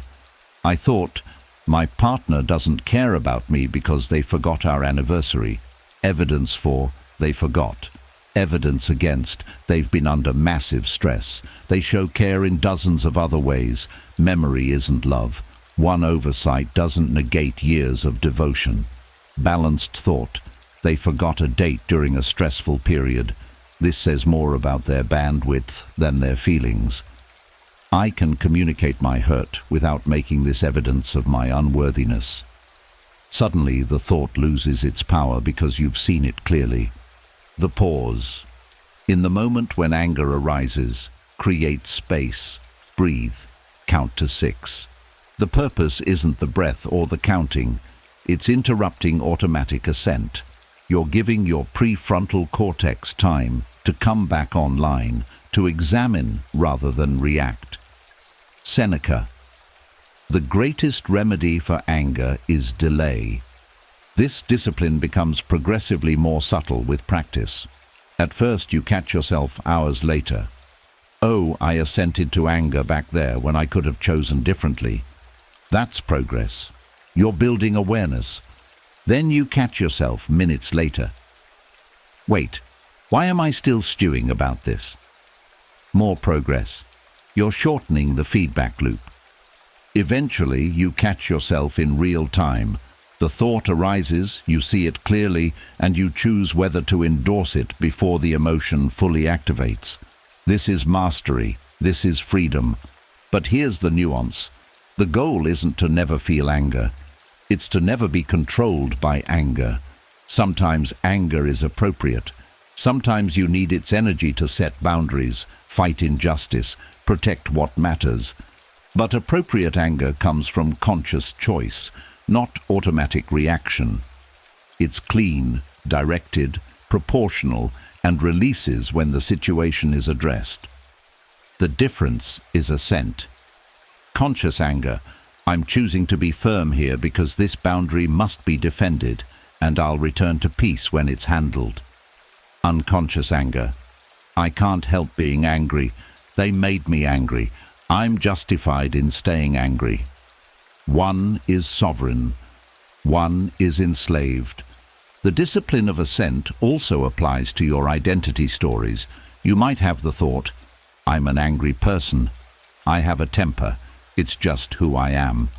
This is a thought, an interpretation, an identity you've constructed. Do you want to keep assenting to it, or could you question it? I've developed habits of anger. Habits can change. I'm a person capable of growth. My past patterns don't determine my future choices. See how the second version opens possibility. The first makes anger permanent and inevitable.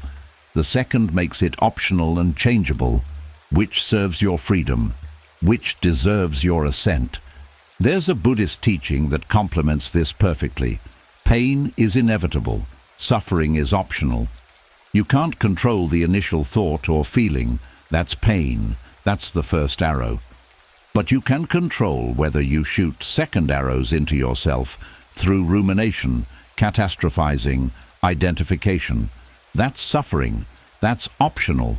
That requires your assent. The Stoics understood this. You're not your thoughts. You're not your emotions. You're the awareness that observes thoughts and emotions. You're the faculty of choice that decides which ones to believe and act upon. That's your hegemonikon, your ruling faculty, the command center that stands above all mental phenomena and governs them. Most people live their entire lives without realizing this. They think they are their thoughts. Whatever thought appears, they automatically believe. They think they are their emotions. Whatever emotion arises, they're swept away by it. They've never discovered the observer, the chooser, the sovereign self that's always been there beneath the turbulence. The discipline of assent reveals this self, slowly, gradually, through practice. You start to notice, I'm having a thought. I'm not the thought. I'm the one noticing the thought. I'm feeling anger. I'm not the anger. I'm the one feeling anger. That shift from identification to observation changes everything. Suddenly, you're not at the mercy of your mind. You're the master of it. Not through suppression or control, but through conscious choice about which thoughts deserve your authority and which don't. This is the Stoic mirror, showing you your deepest power, the power to govern your own inner kingdom, not perfectly, not always, but increasingly, consistently, transformatively, one moment of assent at a time. The practice is simple. Notice thoughts. Examine them. Choose consciously whether to believe them. Don't assent automatically. That's it. That's the whole discipline. But simple isn't easy. It requires vigilance, honesty, the willingness to catch yourself in comfortable delusions and self-serving narratives. It requires giving up the satisfaction of righteous anger in exchange for something greater, sovereignty. Do this work, practice this discipline, and you'll discover what the Stoics promised. Freedom not from thoughts and emotions, but from being controlled by them. Freedom not from life's challenges, but from the suffering you add through unwise assent. Freedom to be fully human, thinking, feeling, alive, while remaining unshakable at your core. The question that changes everything: do I want to assent to this? Ask it, again and again, and watch your life transform. Softly now, gently. We've reached the still point at the center of everything. All the philosophy, all the practices, all the understanding, it converges here, in silence, in stillness, in the direct experience of who you are beneath the turbulence. This is not a chapter to read quickly. This is a meditation, an invitation, a doorway you must walk through yourself, alone, to discover what words can only point toward. If you're able, close your eyes, or let your gaze soften, releasing focus on these words, allowing them to become a gentle voice guiding you inward. Breathe. Don't force it. Don't manage it. Just notice breath moving through you, as it has every moment since you were born, without your permission, without your effort. The breath that connects you to every living thing, to the atmosphere of this planet, to the ancient cycles that sustain existence itself. Let yourself settle, like silt settling in stirred water, gradually revealing clarity. You don't have to do anything, just be, just here, just now. Now bring to mind a moment of anger, not to relive it, to observe it. Recent or distant doesn't matter. A moment when anger consumed you, when your chest tightened, your thoughts raced, your body prepared for battle. Don't step back into that moment. Stand outside it. Watch it as if it's a scene from a film. There you are, angry. What do you notice? The tension in your jaw, the flush in your face, the narrowing of your vision, the conviction, so certain in that moment, that this anger was justified, necessary, righteous. Just observe. No judgment. This is archaeology.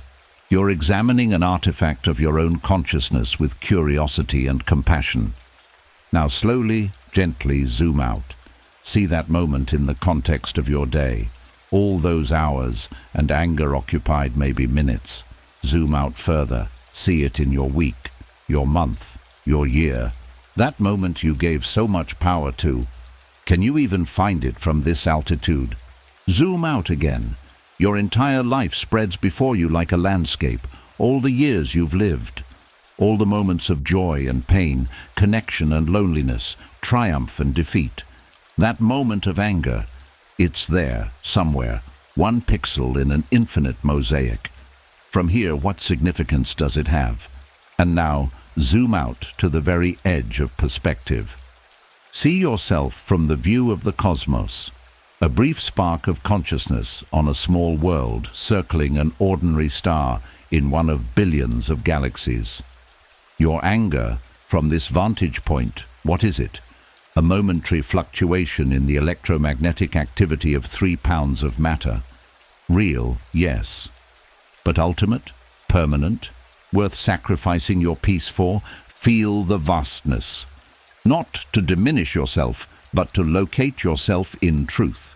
You are simultaneously insignificant, one of billions who have lived and died, and utterly precious, the only you who has ever existed or ever will.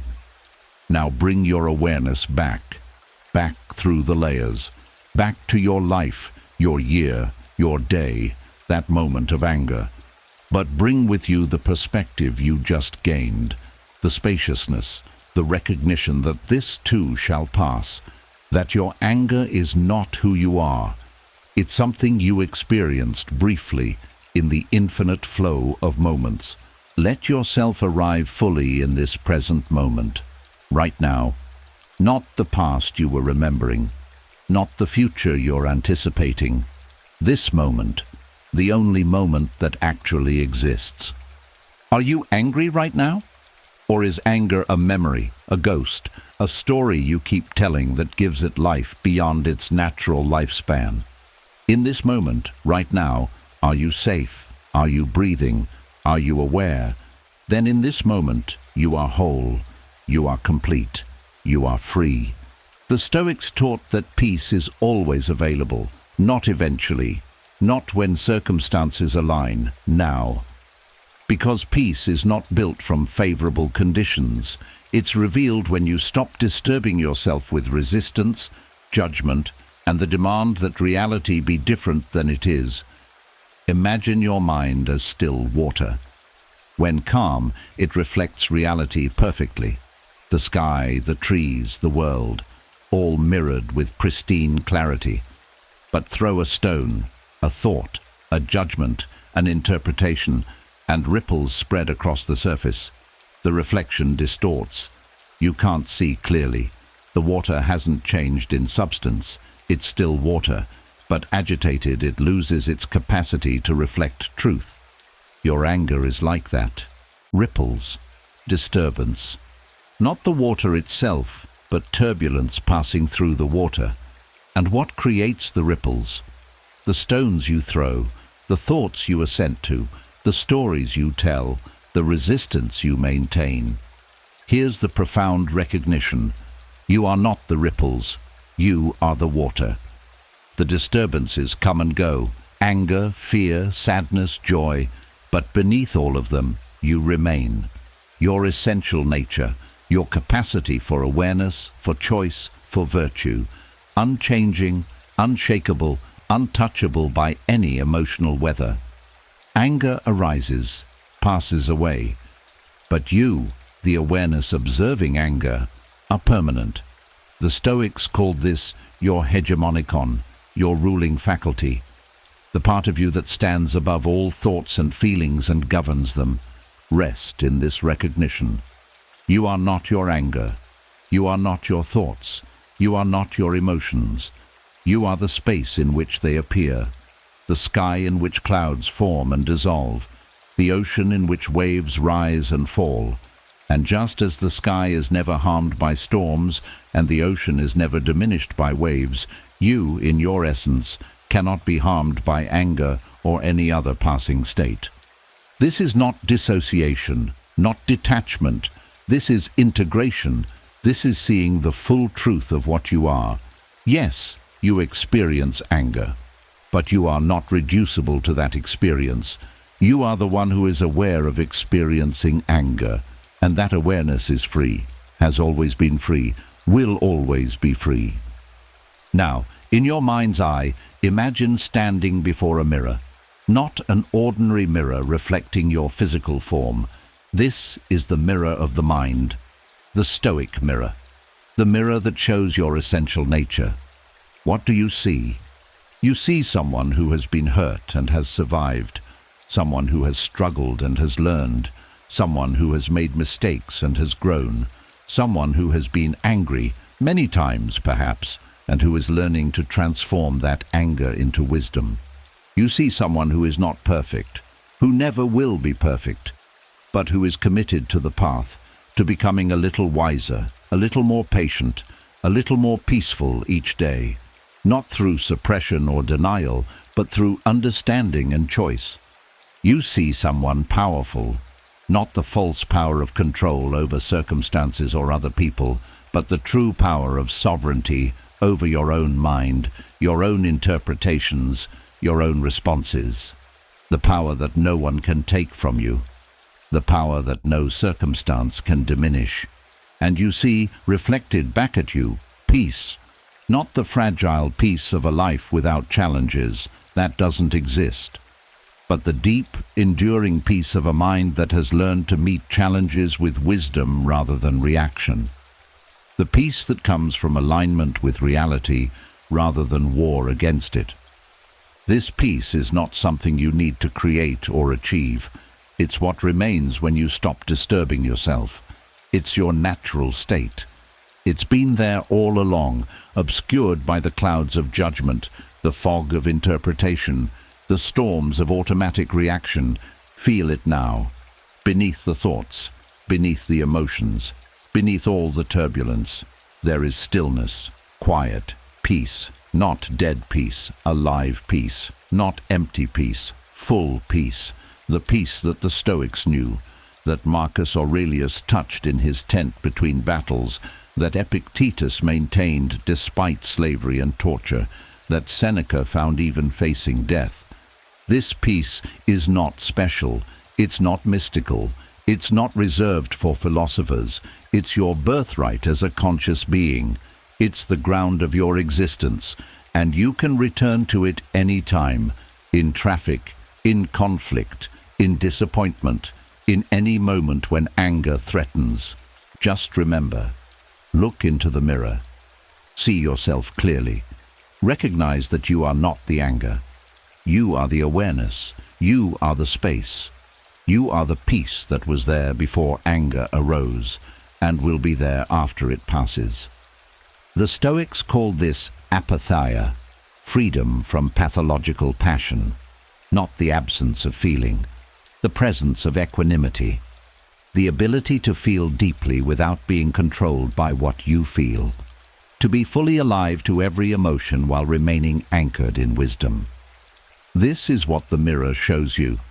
You have always had this capacity, the anger that seemed so powerful, so inevitable, so justified. It only had power because you unconsciously gave it power through automatic assent, through identification, through resistance to reality. Now you've seen differently. You've looked into the Stoic mirror and recognized your true nature. You can't fully unsee this. The knowledge is yours now, the awareness is activated, and moment by moment, choice by choice, you can learn to live from this awareness rather than from automatic reaction. Slowly, gently, let yourself return fully to this room, this time, this moment. Notice how you feel. Different perhaps than when we began. Calmer, more spacious, more free. This isn't a temporary state induced by meditation. This is your true state, revealed. The meditation simply cleared the fog so you could see it. And now that you've seen it, you can return to it whenever you choose. The Stoics promised that this practice, this returning again and again to clear seeing, to conscious choice, to alignment with reality, would transform your life.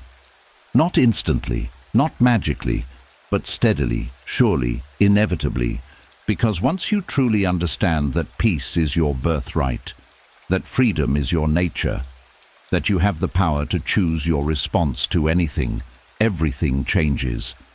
You look into the Stoic mirror and see not who anger has made you, but who wisdom can make you. Not who you were, but who you're becoming. Not a victim of circumstance, but a sovereign being choosing your own path. And in that reflection, you see something beautiful, a human being learning to be free. This is the Stoic way. This is the path of transformation, not the suppression of anger, but the transcendence of it through understanding. The mirror has shown you the truth. Now the question is, what will you do with what you've seen? The journey continues, deeper into practice, into the art of living without anger, into the unshakable mind. But for now, rest in this recognition. You are not the storm. You are the sky in which it passes. You are free. There's a word that sounds like weakness, but contains the secret to ultimate strength. Indifference, not apathy, not callousness, not the cold detachment of someone who doesn't care. Something far more subtle and infinitely more powerful. The Stoics called it apatheia, freedom from pathological passion, the state of being unmoved by external circumstances while remaining fully engaged with virtue, with duty, with love. This is the paradox at the heart of Stoic strength. The less you need from the world, the more powerful you become. The less you're attached to outcomes, the more effectively you can act. The more indifferent you are to external circumstances, the more focused you become on what actually matters, your character, your choices, your virtue. Think about what disturbs your peace. Really think about it. Trace every moment of anger, every instance of anxiety, every surge of fear or frustration. What you'll find is this. You're disturbed because something outside your control isn't behaving as you demand. Your peace depends on circumstances. Your serenity requires the world to cooperate. Your happiness is held hostage by people, events, outcomes that you cannot dictate. This is the opposite of power. This is slavery dressed up as concern. True power, Stoic power, is indifference to everything except virtue. You don't need the promotion to be at peace. You don't need people's approval to have dignity. You don't need perfect health to live well. You don't need fairness, recognition, comfort, or control. You're free because you've stopped basing your inner state on external conditions. Marcus Aurelius embodied this better than almost anyone in history. Imagine, you're the most powerful man in the world, Emperor of Rome. You command legions, control territories from Britain to Egypt, live in palaces, have access to every luxury civilization can provide. And you're writing in your journal, very little is needed to make a happy life. It is all within yourself, in your way of thinking. He understood something most people never grasp. External power is nothing compared to internal sovereignty. You can rule an empire and be enslaved by your own desires, fears, and attachments. Or you can have nothing and be perfectly free. In 165 CE, plague swept through Rome. The Antonine Plague, likely smallpox, would kill millions. It ravaged the empire for years. People were dying in the streets. The economy collapsed. Social order fractured. Marcus Aurelius, instead of fleeing to safety, stayed in Rome, managing the crisis, visiting the sick, making impossible decisions about resources, watching his own people suffer and die. And what did he write in his private journal during this catastrophe? Loss is nothing other than change, and change is nature's delight. not denial, not pretending everything was fine, but refusing to be destroyed by circumstances he couldn't control, accepting what was, finding his duty within the chaos, maintaining his virtue when everything was falling apart. This is apatheia. Not that he didn't feel the pain of loss, not that he was unmoved by suffering, but that he wasn't controlled by those feelings. He experienced them fully and then returned to his center, to what he could control, to his responsibility, to virtue. The plague couldn't touch that. Death couldn't diminish that. Chaos couldn't shake that.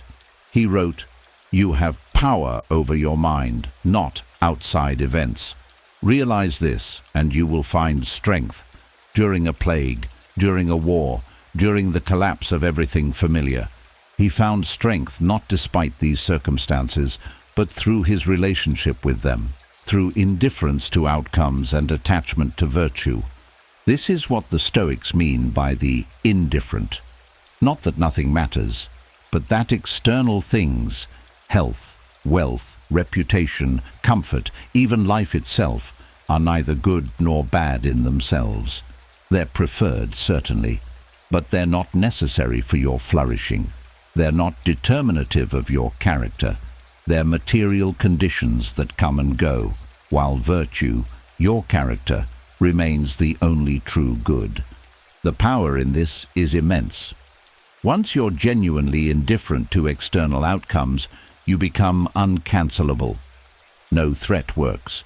No bribe tempts you from your path. No approval intoxicates you. No rejection devastates you. You're anchored in something that cannot be touched by fortune or circumstance. Imagine living this way. Your boss can't manipulate you with the promise of promotion because you don't need it.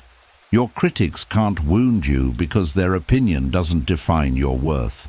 The economy can't terrify you because your peace doesn't depend on your portfolio. Even death can't frighten you because you understand that what makes you you, your character, your choices, your virtue, can't be killed. This isn't about not caring. It's about caring deeply about what matters and releasing attachment to what doesn't. It's about pouring your energy into your character instead of trying to control circumstances. It's about being like water, flowing around obstacles, adapting to containers, but never losing your essential nature. The paradox deepens. This indifference makes you more effective, not less. When you're not attached to outcomes, you can act more clearly. When you don't need a particular result, you're not paralyzed by the fear of failure.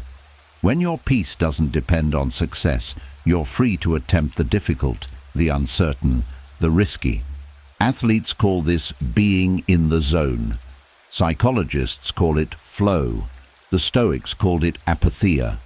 That state where you're fully engaged but not anxiously attached, where you're giving everything but not desperate for a particular outcome, where you're playing the game with complete commitment but not defining yourself by the score. Marcus Aurelius, Managing an Empire in Crisis. Do your job without concern for the outcome. Do it as it should be done, and let the rest take care of itself. He's not advocating for carelessness. He's advocating for excellence without attachment. Do the right thing, do it well, then release it. The outcome isn't yours to control anyway. This is the quiet strength of Stoicism. Not loud, not aggressive, not dominating, but unshakable. Like an ancient tree that bends in the storm, but never breaks because its roots go deep. Like a mountain that watches civilizations rise and fall, but remains unchanged. Like water that accepts every container but cannot be contained. You develop this strength gradually, not overnight, not through willpower alone, through practice, through repeatedly choosing to focus on what you control, your thoughts, your interpretations, your responses, and releasing what you don't.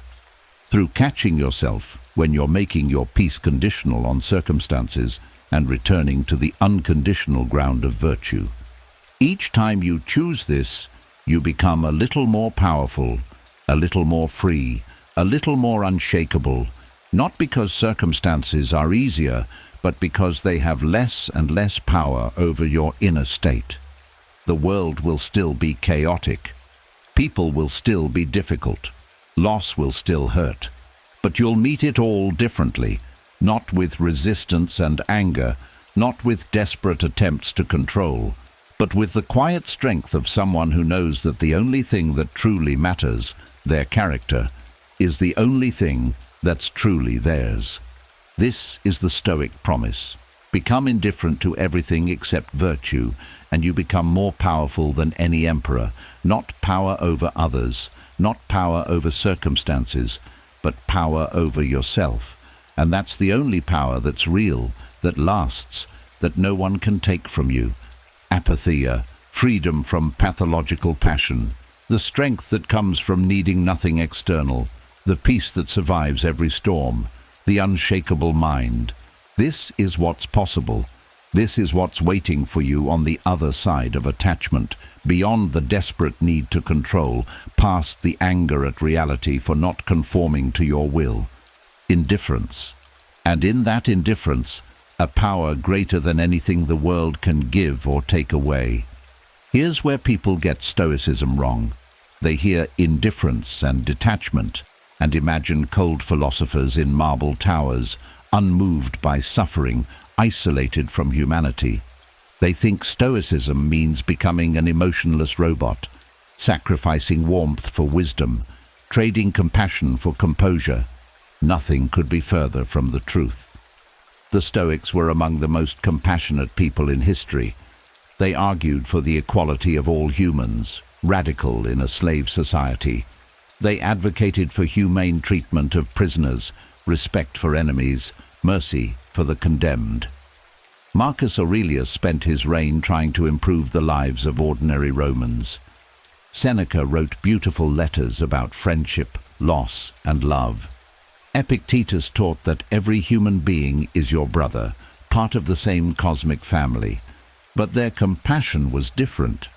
It wasn't contingent, it wasn't attached. It didn't destroy them. They could feel deeply for others without being consumed by others' suffering. They could love without needing. They could help without demanding particular outcomes. They could forgive without requiring the other person to change. This is compassion without attachment, the ability to care profoundly while remaining centered in your own virtue, to be moved by suffering without being destroyed by it, to help because it's right, not because you need to be the hero, to love freely because you're not seeking anything in return. There's a phrase that captures this perfectly. To understand all is to forgive all. When you truly comprehend the forces shaping another person, their pain, their fear, their conditioning, their wounds, anger becomes impossible. Not because you're suppressing it, because you see clearly. The person who cut you off in traffic, they're not your enemy. They're a human struggling with their own chaos, maybe rushing to the hospital, maybe just received devastating news, maybe so lost in their own mental anguish they didn't even see you. Understanding this doesn't excuse dangerous driving, but it makes anger unnecessary. You can respond to the behavior without hating the person. The colleague who undermined you. Hurt people hurt people. Their attack says more about their insecurity, their fear, their own sense of inadequacy than it does about you. Understanding this, you can protect yourself, set boundaries, even take action, but without the poison of resentment. You can respond from strength rather than react from woundedness. Your parent who failed you, they were shaped by forces beyond their control, their own wounded parents, their cultural context, their limited understanding. This doesn't erase the harm, but it makes forgiveness possible. Not for them, for you, because carrying that anger is like drinking poison and expecting them to die. Modern psychology has caught up to this Stoic wisdom. Research on empathy shows that understanding someone's perspective doesn't mean condoning their behavior. You can have compassion for their humanity while still holding them accountable for their actions. In fact, this kind of compassion is stronger, more sustainable than emotional fusion, where you're so merged with others that their pain becomes your pain, their problems become your problems.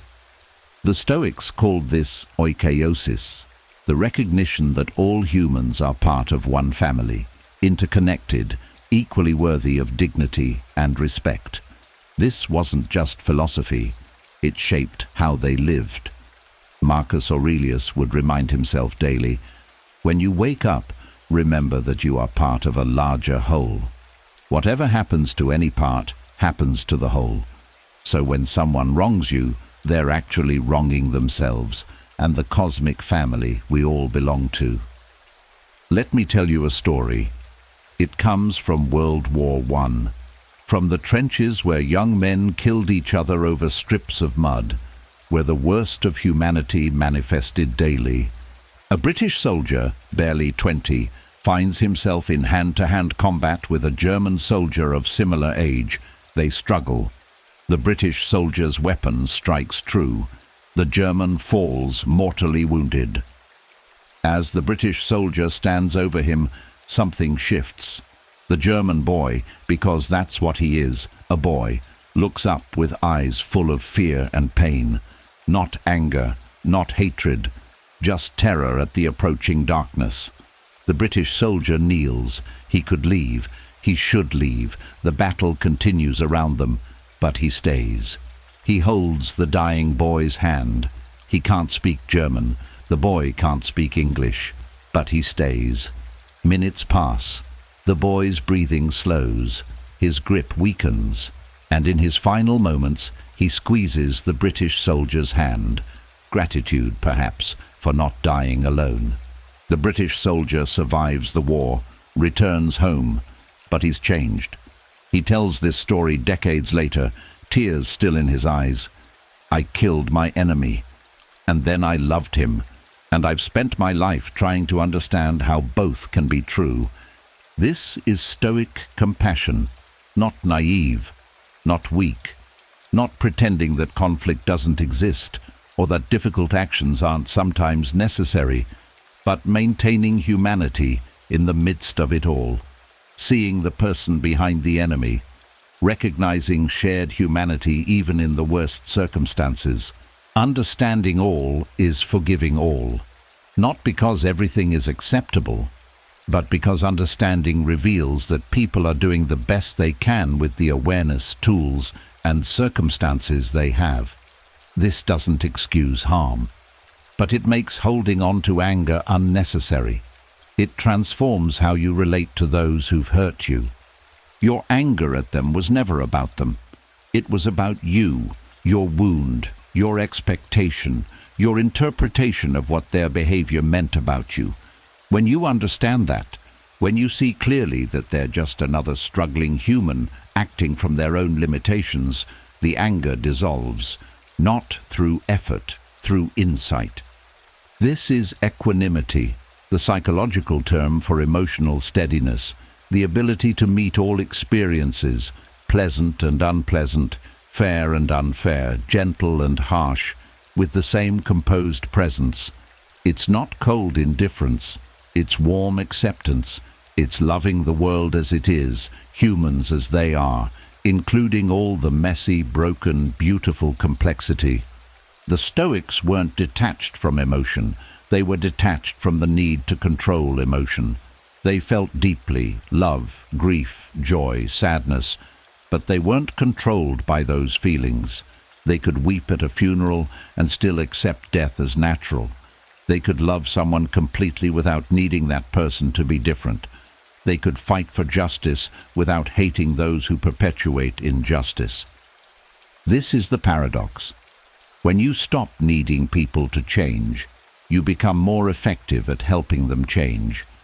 When you stop demanding the world be different, you work more skillfully to improve it. When you forgive those who've harmed you, you're finally free to respond wisely rather than reactively. Compassion without attachment means you can care for someone struggling with addiction without being destroyed when they relapse. You can support a friend through depression without taking on their depression as your own. You can love your children fiercely without needing them to fulfill your dreams or validate your parenting. You can work for social justice without being consumed by hatred for those who perpetuate injustice. You care. Deeply. Profoundly. But your caring doesn't depend on outcomes. Your peace doesn't require others to change. Your love doesn't demand reciprocation. You give because giving is virtuous, not because you need something in return. This is strength that looks like softness, power that looks like vulnerability, freedom that looks like surrender. You can be hurt but not destroyed, disappointed but not devastated, betrayed but not broken, because you're anchored in something that no external circumstance can touch.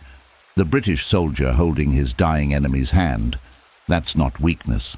That's the highest form of strength, to meet horror with humanity, to respond to violence with compassion, to see the person you just killed as a person, deserving of dignity and death, tears and transcendence.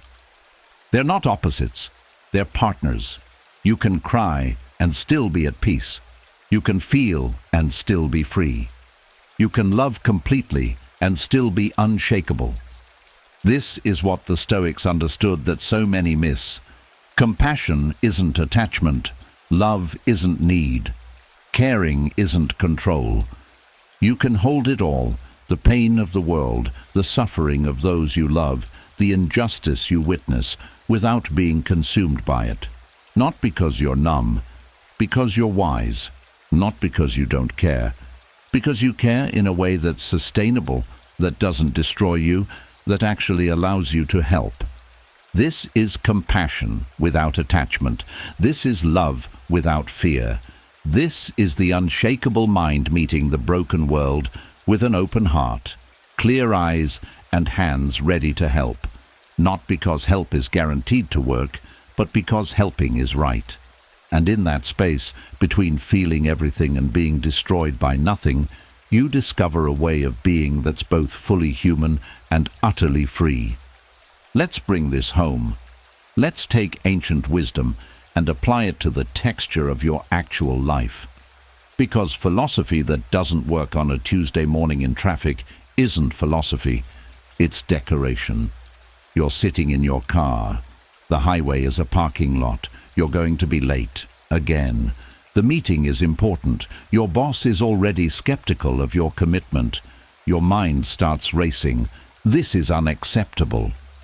Why is there always traffic? Why do people not know how to drive? I should have left earlier. I should have taken the other route. I'm going to lose this account. My career is in jeopardy. This day is ruined. Stop. Right there. That's where the Stoic intervenes. What's actually happening? Cars are moving slowly. That's it. Everything else, the catastrophizing, the self-blame, the future projections, the anger at reality for not obeying your schedule, that's optional. That's you disturbing yourself. The Stoic reframe: traffic exists. I cannot control traffic. I can control my response. I'll arrive when I arrive. I'll communicate proactively about the delay. I'll use this time, listen to something educational, practice breathing, think through my presentation. This inconvenience is an opportunity to practice patience, one of the cardinal virtues. My character is being tested right now. Will I choose frustration or equanimity? Same traffic, completely different experience. Not because you're pretending traffic doesn't exist, because you're refusing to add suffering on top of inconvenience. Now, social media. You see a post that infuriates you, political opinion you find abhorrent, misinformation spreading, injustice being celebrated. Your fingers hover over the keyboard, ready to unleash righteous fury. Stop. Is this in your control? Will your angry comment change this person's mind? Or will it simply feed the algorithm, elevate your blood pressure, and waste your precious time engaging with someone who will never change through argument? The Stoic approach. I cannot control what people post. I cannot control what people believe. I can control whether I engage. I can control how much mental real estate I give this. I can scroll past. I can log off.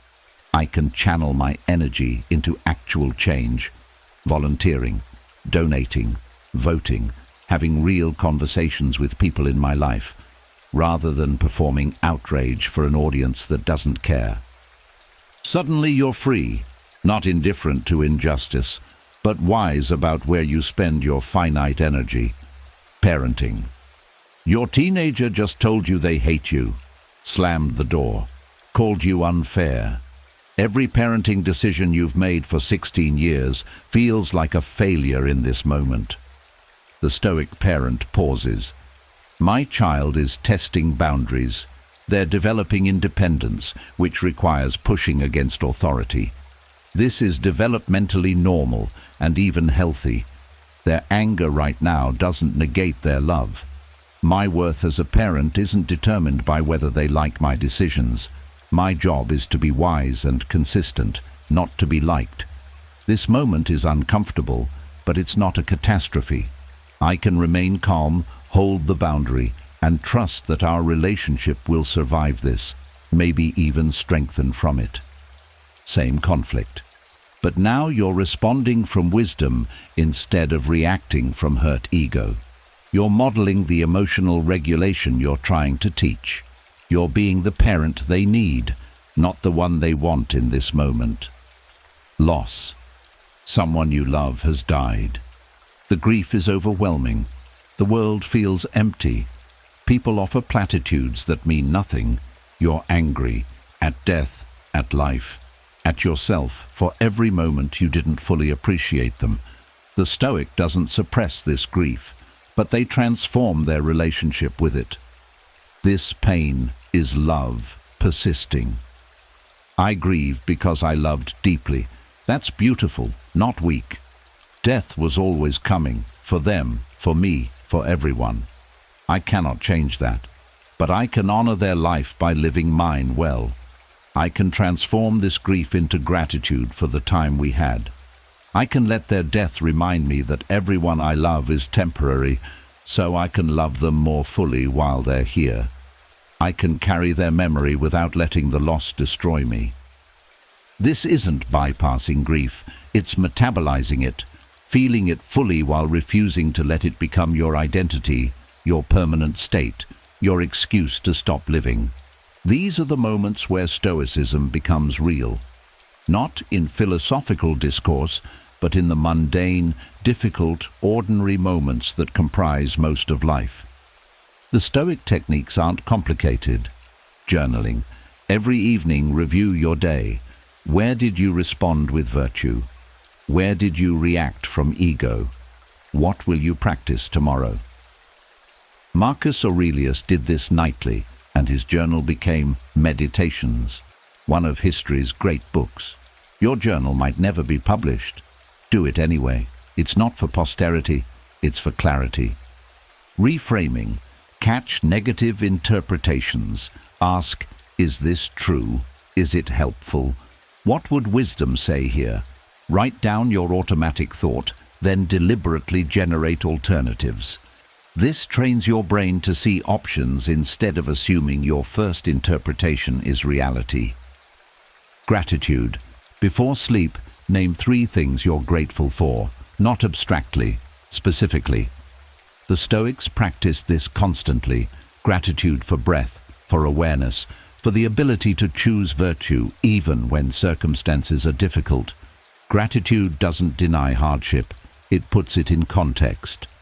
Negative visualization. Imagine loss before it happens, not morbidly, wisely. Picture your partner dying, your health failing, your possessions disappearing. This isn't pessimism, it's preparation. When you've already contemplated the worst, you're not blindsided, and it makes you appreciate what you have while you have it. The pause between stimulus and response. Create space. Breathe. Count to 6. This interrupts automaticity and gives your prefrontal cortex time to engage. It's simple, it's powerful, it works. But here's the real question, the one that changes everything. What if you stopped expecting life to obey you? Seriously, what if you released the demand that reality conform to your preferences? What if you accepted that traffic exists, people are difficult, bodies get sick, relationships end, plans fail, and the universe is fundamentally indifferent to your comfort? This sounds depressing. It's actually liberating.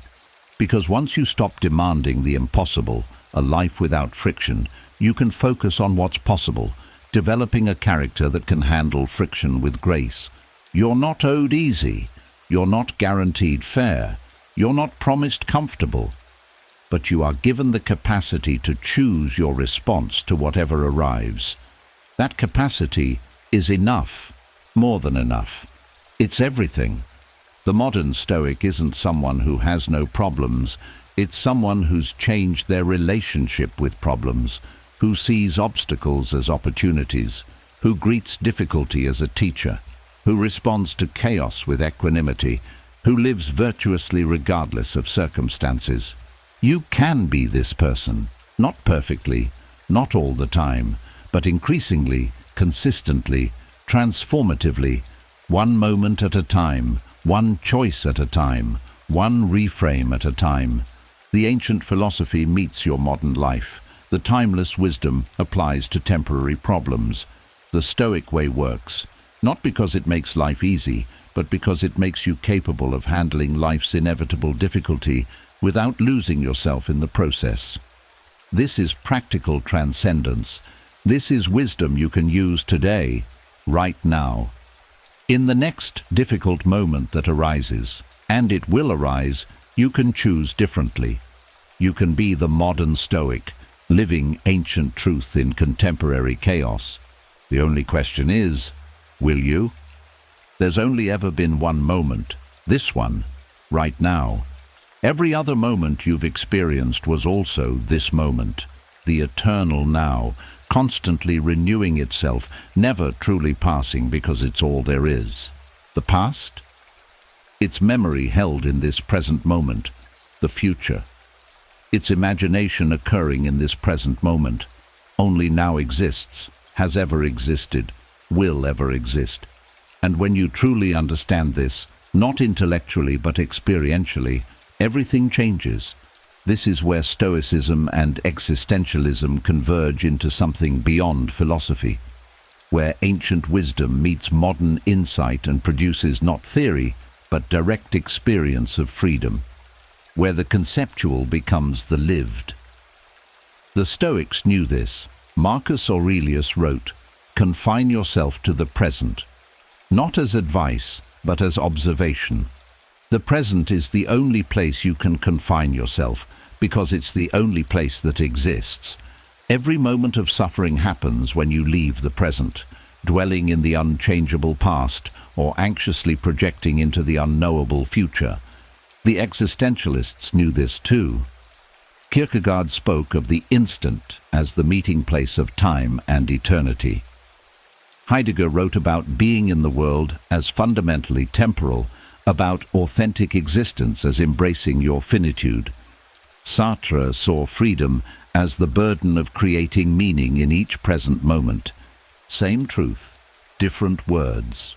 When you're fully present, anger has nowhere to stand, because anger is always about something that happened, past, or fear of what might happen, future. In this moment, right now, what is there to be angry about? Feel your breath. Notice the sensations in your body. Hear the sounds around you. See the light, the shapes, the colors. This moment, are you in danger right now? Are you suffering right now? Or are you just here, just breathing, just aware? Most suffering is temporal displacement. You're carrying yesterday's wounds into today. You're importing tomorrow's fears into now. But this moment, this actual, immediate, undeniable present, is almost always okay. Not perfect, not what you'd designed, but manageable, workable, bearable. Let's do this together. Come with me into the eternal present. Close your eyes if you can, or soften your gaze. Release the grip of focus. Breathe, not deliberately. Just notice breath happening. It doesn't need your management. It knows its way. Inhalation arrives. Exhalation releases. The body breathes itself. You're just witnessing. Now notice. In this moment, are you okay? Not your story about this moment. Not your thoughts about what this moment means for your future. Just this. Right now. This breath. This awareness. This existence. Okay? Feel your body. Not judging it. Not comparing it to how it was or how you wish it would be. Just the raw sensation of embodiment. Weight. Temperature. Pressure. Aliveness. This body. Breathing in this moment. Enough. Listen. Without naming what you hear. Without liking or disliking. Just the pure experience of sound entering awareness. Notice how sounds arise from silence. Exist briefly. Return to silence. Everything passes. Everything is temporary, including this moment, including you. But this moment, while it's here, is complete.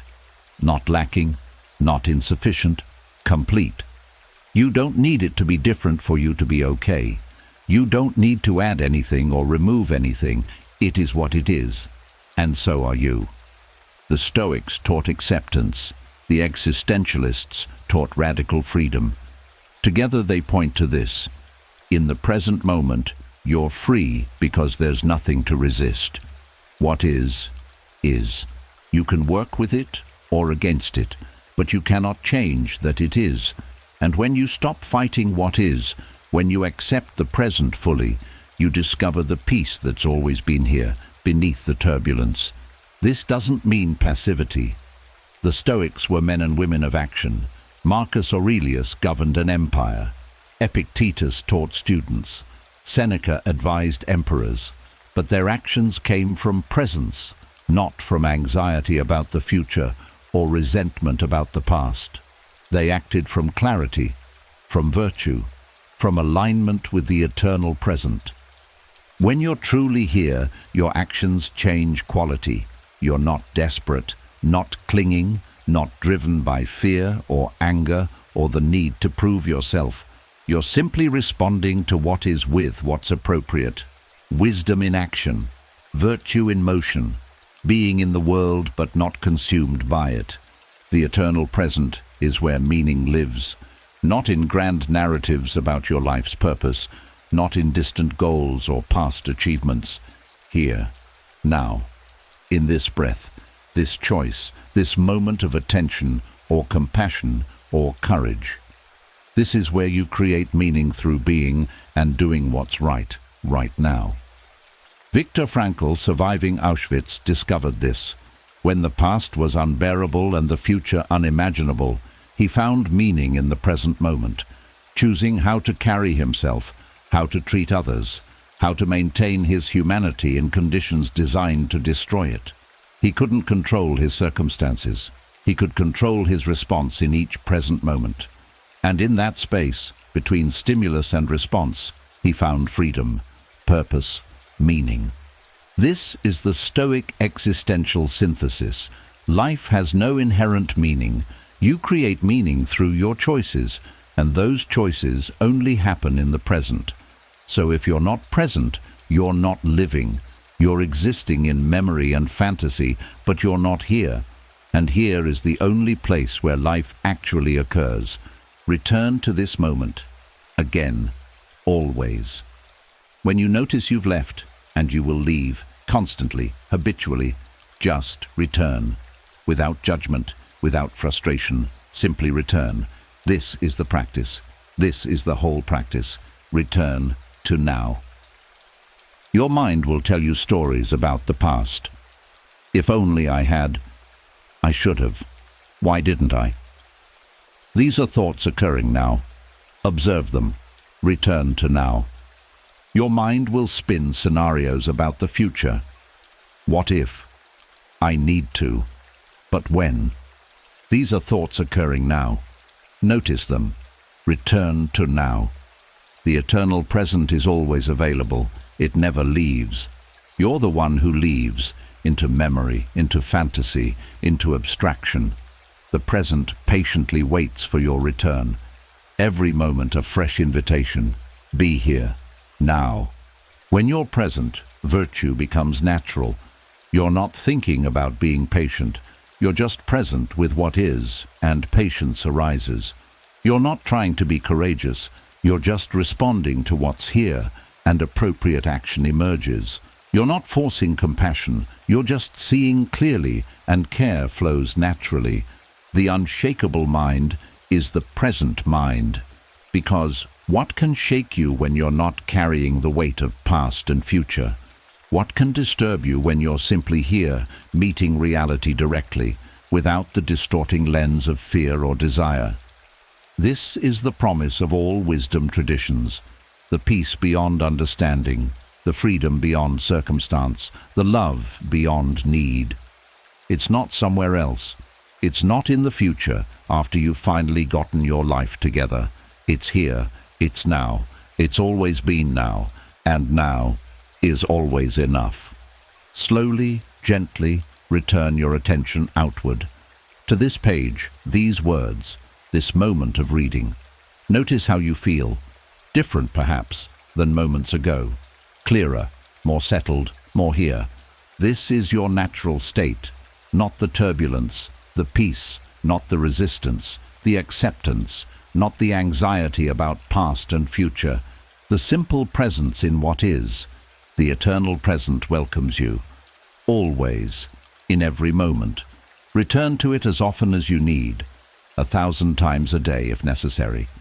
It never tires of receiving you. It never judges your absence. It simply waits, patient and eternal, for your return. Now, always now, only now. The eternal present, where anger cannot exist because there's nothing to resist, where peace is found because there's nowhere else to seek, where you finally come home. We've traveled far together, from the fire of anger to the stillness of presence, from the chaos of reaction to the sovereignty of choice, from slavery to circumstances to freedom in virtue. This is where we've arrived. This is what you've discovered. But let me tell you something true. Anger was never your enemy. This entire journey, all these words, all these practices, all this philosophy, wasn't about defeating anger. It was about understanding it so completely that you no longer need it. It was about seeing anger for what it truly is, an invitation, a teacher, a messenger pointing toward wounds that need healing, boundaries that need setting, expectations that need releasing. Anger came to show you where you're trying to control what you cannot control, where you're making your peace contingent on circumstances, where you're basing your worth on external validation, where you're resisting reality instead of working with it. Every moment of anger contained a lesson. And now, having learned those lessons, you're free. Not because you've suppressed anger, not because you've transcended emotion, but because you've transformed your relationship with everything. You've learned to see clearly, to interpret wisely, to respond from virtue instead of react from ego. You've discovered that you're not at the mercy of circumstances. You're the one who decides what circumstances mean. Let me take you back through this journey one more time. But now, instead of analysis, let this be poetry. Let this be recognition. Let this be the truth you've always known, but forgot until now. You are not the fire. You are the sky, vast, silent, and untouched. When anger arises, you see it now for what it is, clouds passing through the infinite space of your awareness. You are the sky in which these clouds form and dissolve. The sky is never disturbed by clouds. The sky never fights the storm. It simply holds all weather with the same spacious equanimity. You are not your thoughts. You are the one who observes thoughts. Every interpretation, every judgment, every story your mind creates, these are mental events appearing in consciousness. But you are the consciousness itself, the awareness that remains when thoughts come and go. You can witness anger without becoming it. You can feel pain without identifying with it. You are the space, not the content. You control almost nothing in this world, but you control everything that matters. The Stoics showed you this. External circumstances, not yours to control. Other people's actions, not yours to control. The past, already gone. The future, not yet here. But your attention, your interpretation, your response, these are yours. Always yours. Forever yours. And they're enough. Virtue is the only true good. Everything else is indifferent. Health, wealth, reputation, comfort, these are preferred, yes, but they're not necessary for your flourishing. They can all be taken, and you'll still be whole if your character remains intact. Because character is the only thing that's truly yours, the only thing that determines your worth, the only thing that can make you happy or miserable regardless of circumstances. Perception is everything, and perception is yours to shape. You're not experiencing reality directly. You're experiencing your interpretation of reality. And interpretation is choice.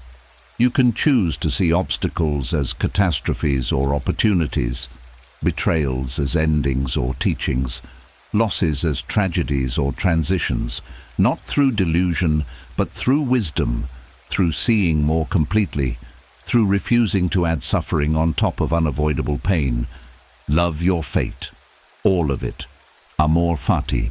This is the ultimate freedom, to want nothing different, not because everything is perfect, but because everything that happened made you who you are, and who you are is enough. The struggles forged strength, the losses taught letting go, the betrayals developed discernment, the pain cultivated compassion. You needed every moment to become this person reading these words, awakening to this truth. Assent consciously, choose wisely. Thoughts will arise, thousands per day. Most automatic, unconscious, shaped by forces beyond your awareness. But you don't have to believe them all. You can observe them, question them, examine them, and choose which ones deserve your authority, your belief, your emotional investment. This is your power. This is your practice. This is your path to freedom. You are not separate from the world. You are a part of it. The same atoms that form stars form you. The same awareness that contemplates the cosmos is contemplating through you. You're not isolated, not separate, not alone. You're a temporary manifestation of universal consciousness, experiencing itself through this particular body, this particular life, this particular moment. And everyone else, they're the same. Different forms, same essence. This is why compassion is natural, why forgiveness is possible, why anger is optional. Only the present moment exists, and it's always enough. Stop seeking peace in the future. Stop trying to fix the past.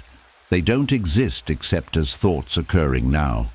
Here, in this breath, this heartbeat, this moment of awareness, everything you need is already present. Not everything you want, everything you need to be okay, to be free, to be at peace. The eternal present is the only place where life actually happens. So be here, now, always now. You are far more powerful than you've been taught. Not power over others, not power over circumstances, but power over your own mind, your own interpretations, your own inner state. This power can't be given or taken. It's your birthright, your nature, your essence. You've always had it. You just forgot. But now you remember. Anger was your invitation to awaken, and you accepted.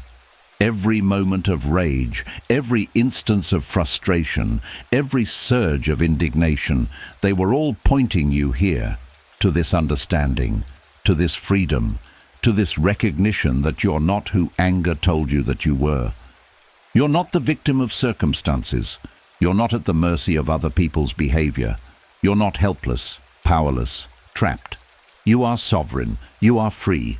You are unshakable.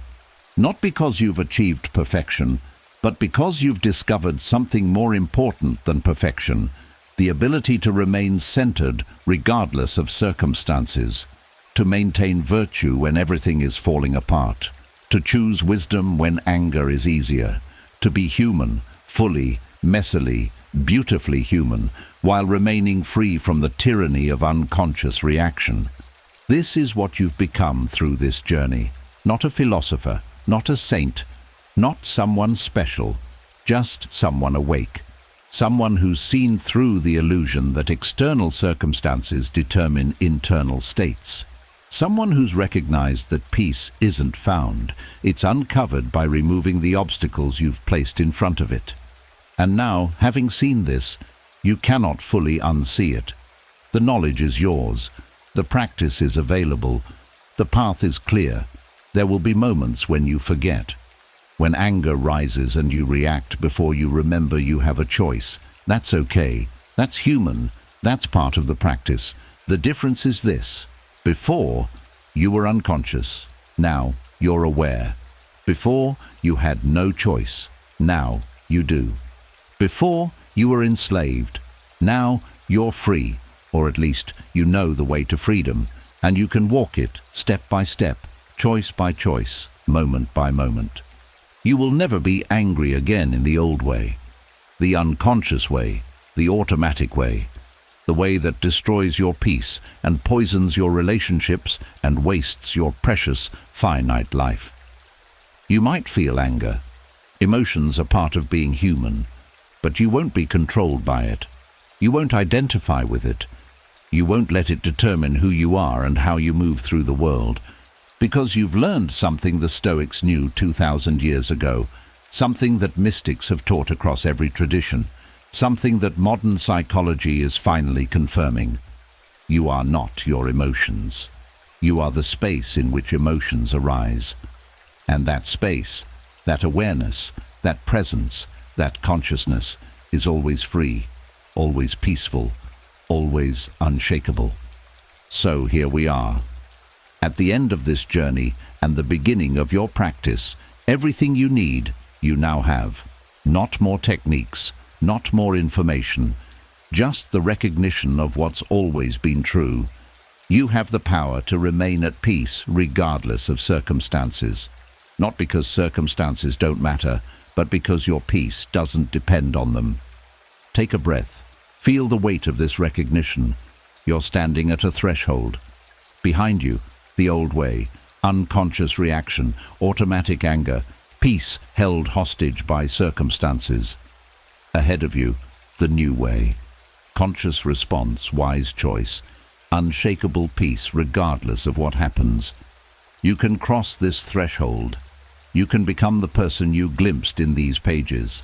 Calm, centered, clear-minded, compassionate, free, not perfect, not superhuman, just awake, just present, just willing to practice again and again until the practice becomes your nature. The Stoic way is waiting. The eternal present is here. The unshakable mind is possible. Your freedom is available. All that remains is this. Will you claim it? Will you practice? Will you return again and again to the truth that you are not the storm, you are the sky? The answer is yours. It's always been yours.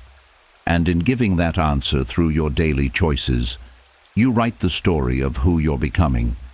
May you become unshakable. May you become free. May you discover the peace that was always there, waiting beneath the turbulence, patient and eternal as the sky itself. You are not the fire. You are the sky, vast, silent, and untouched. Welcome home.